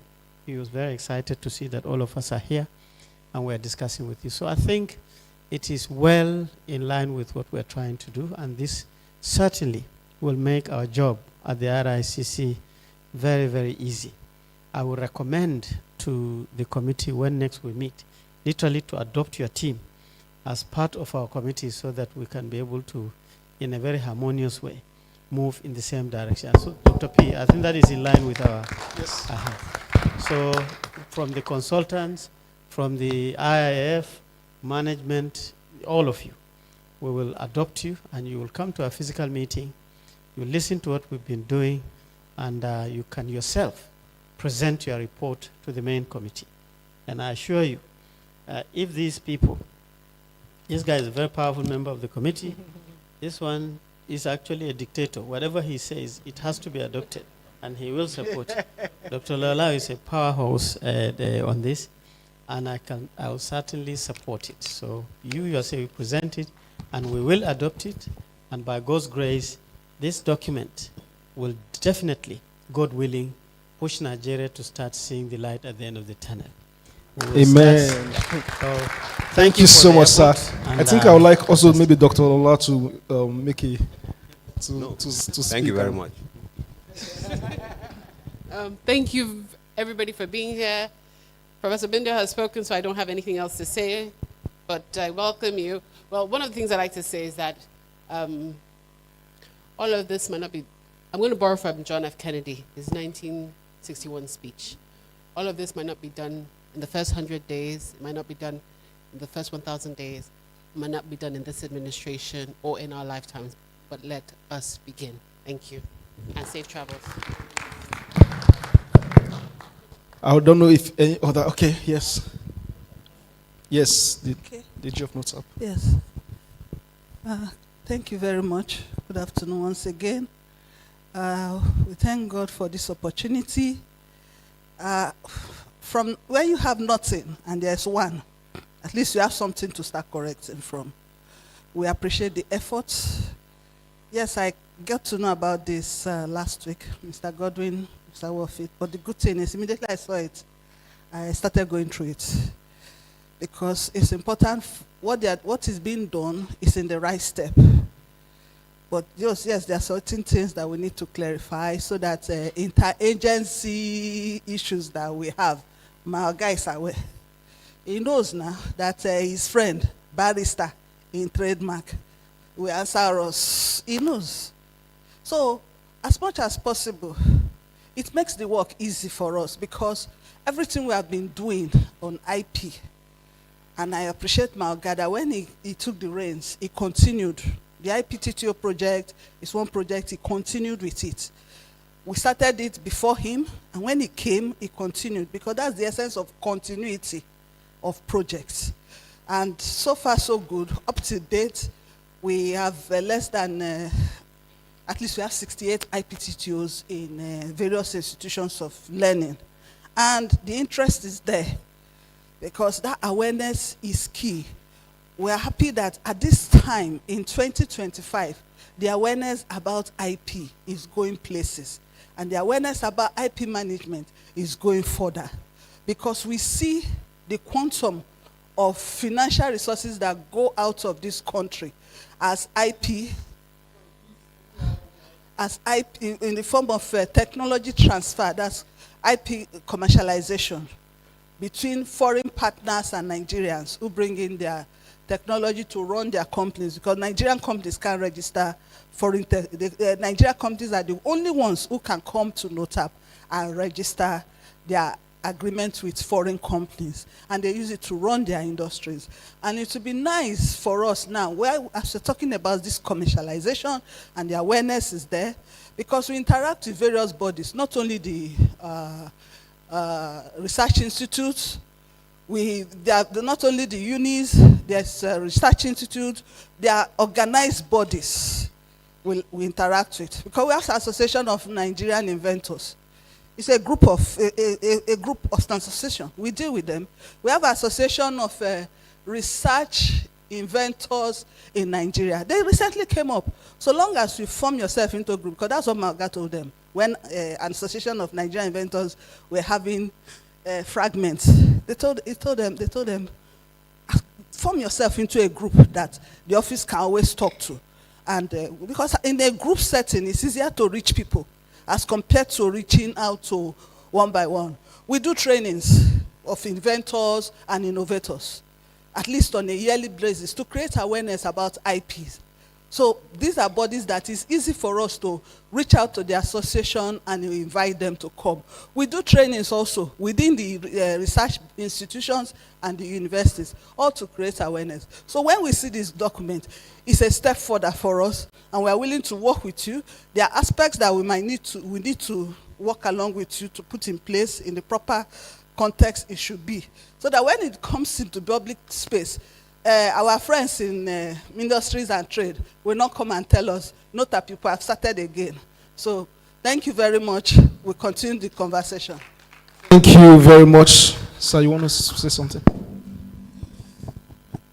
Good afternoon, everyone. Yeah, this program has been very inciting. I've been more enlightened. And I want to assure you that we will continue to be part of this program, part of this journey. And I want to also assure you that the council is ready at any time to do whatever it can to see to the success of this. Thank you so much. Thank you very much. Yes. Okay, thank you very much, everyone. I want to commend the committee, the council in charge, and the consultants, and the great work that you guys are doing here. The Director General of Smedian just had a chat with me about 5 minutes ago, and he has just said that he's pulling his weight behind this great work. And just to let you know that I am also readily available for whatever role that you want us to play. Thank you. Awesome, awesome. Please, can we give all our amazing stakeholders a very, very big hand? Thank you so, so much. Again, at this point and at this junction, the work goes back to the consultants to integrate all the feedbacks that has been made in input. We are still going to send this document again, first of all, to the Federal Ministry of Innovation, Science and Technology for them also to do an in-depth review on it, and of course to the RICC to do also the final review of the document, and again to all the participating agencies and all the participating MDAs, even those ones that are not here. We are still going to send it to them to make an input into the document before we have a final, possibly we may still have a second validation workshop to finalize and review what we have done, but this is how far we could come for now, and we want to say a very big thank you. I would like to make welcome again the CEO, representing the CEO of Impact Investors Foundation, to give the vote of thanks and closing remarks. Please, let's join our hands together for her. She comes forward. Thank you.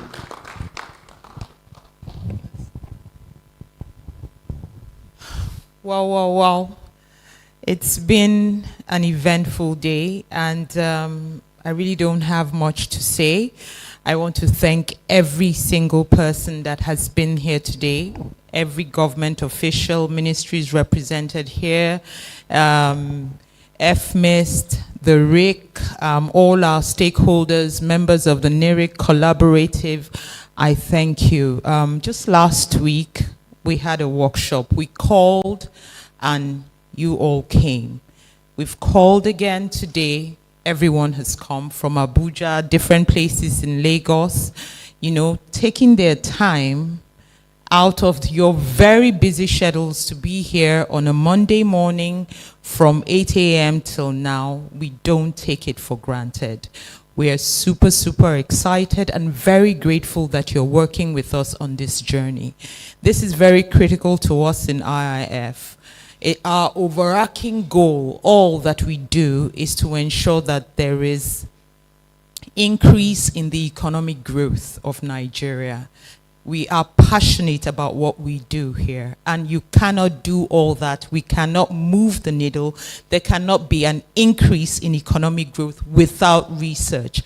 Research drives everything that you do. We want investors to invest. They need to have the data. It is very critical. There's so much research work going on. This morning I had said, it was in April, I'll never forget, when we Googled 2% of research in Nigeria scaled to commercialization, and it's alarmingly low, and it's really sad because we have the debt of knowledge here. There is so much going on, and this, all the work, all the review, everything that has been said here, all the mental, the capacity here is enormous. And so we thank you for the insights that you've shared. We've taken the feedback. The consultant has taken the feedback. We'll impute that. We'll go back to FMIST. We'll go to RIC. We'll work with all of you. Everything that has been said today, I can assure you that we will impute all of that and come back for another validation. And by God's grace, you know, there's one thing to have a policy. In our group, we said something beyond policy implementing, and which the prof actually almost gave a roadmap of how it should be done, so that by next year when we come to say, okay, this is what we have used this toolkit for, we would have live case studies. So thank you all for being here. We are very grateful that you're working with us on this journey, and would not have done it any other way. We thank you all. God bless.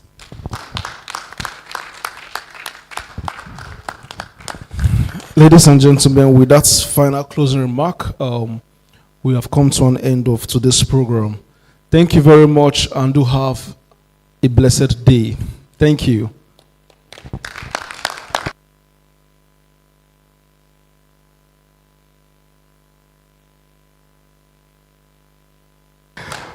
Please, we may need to take some video interviews with a couple of you, just in case we will reach out to you, just a few interviews for our programs.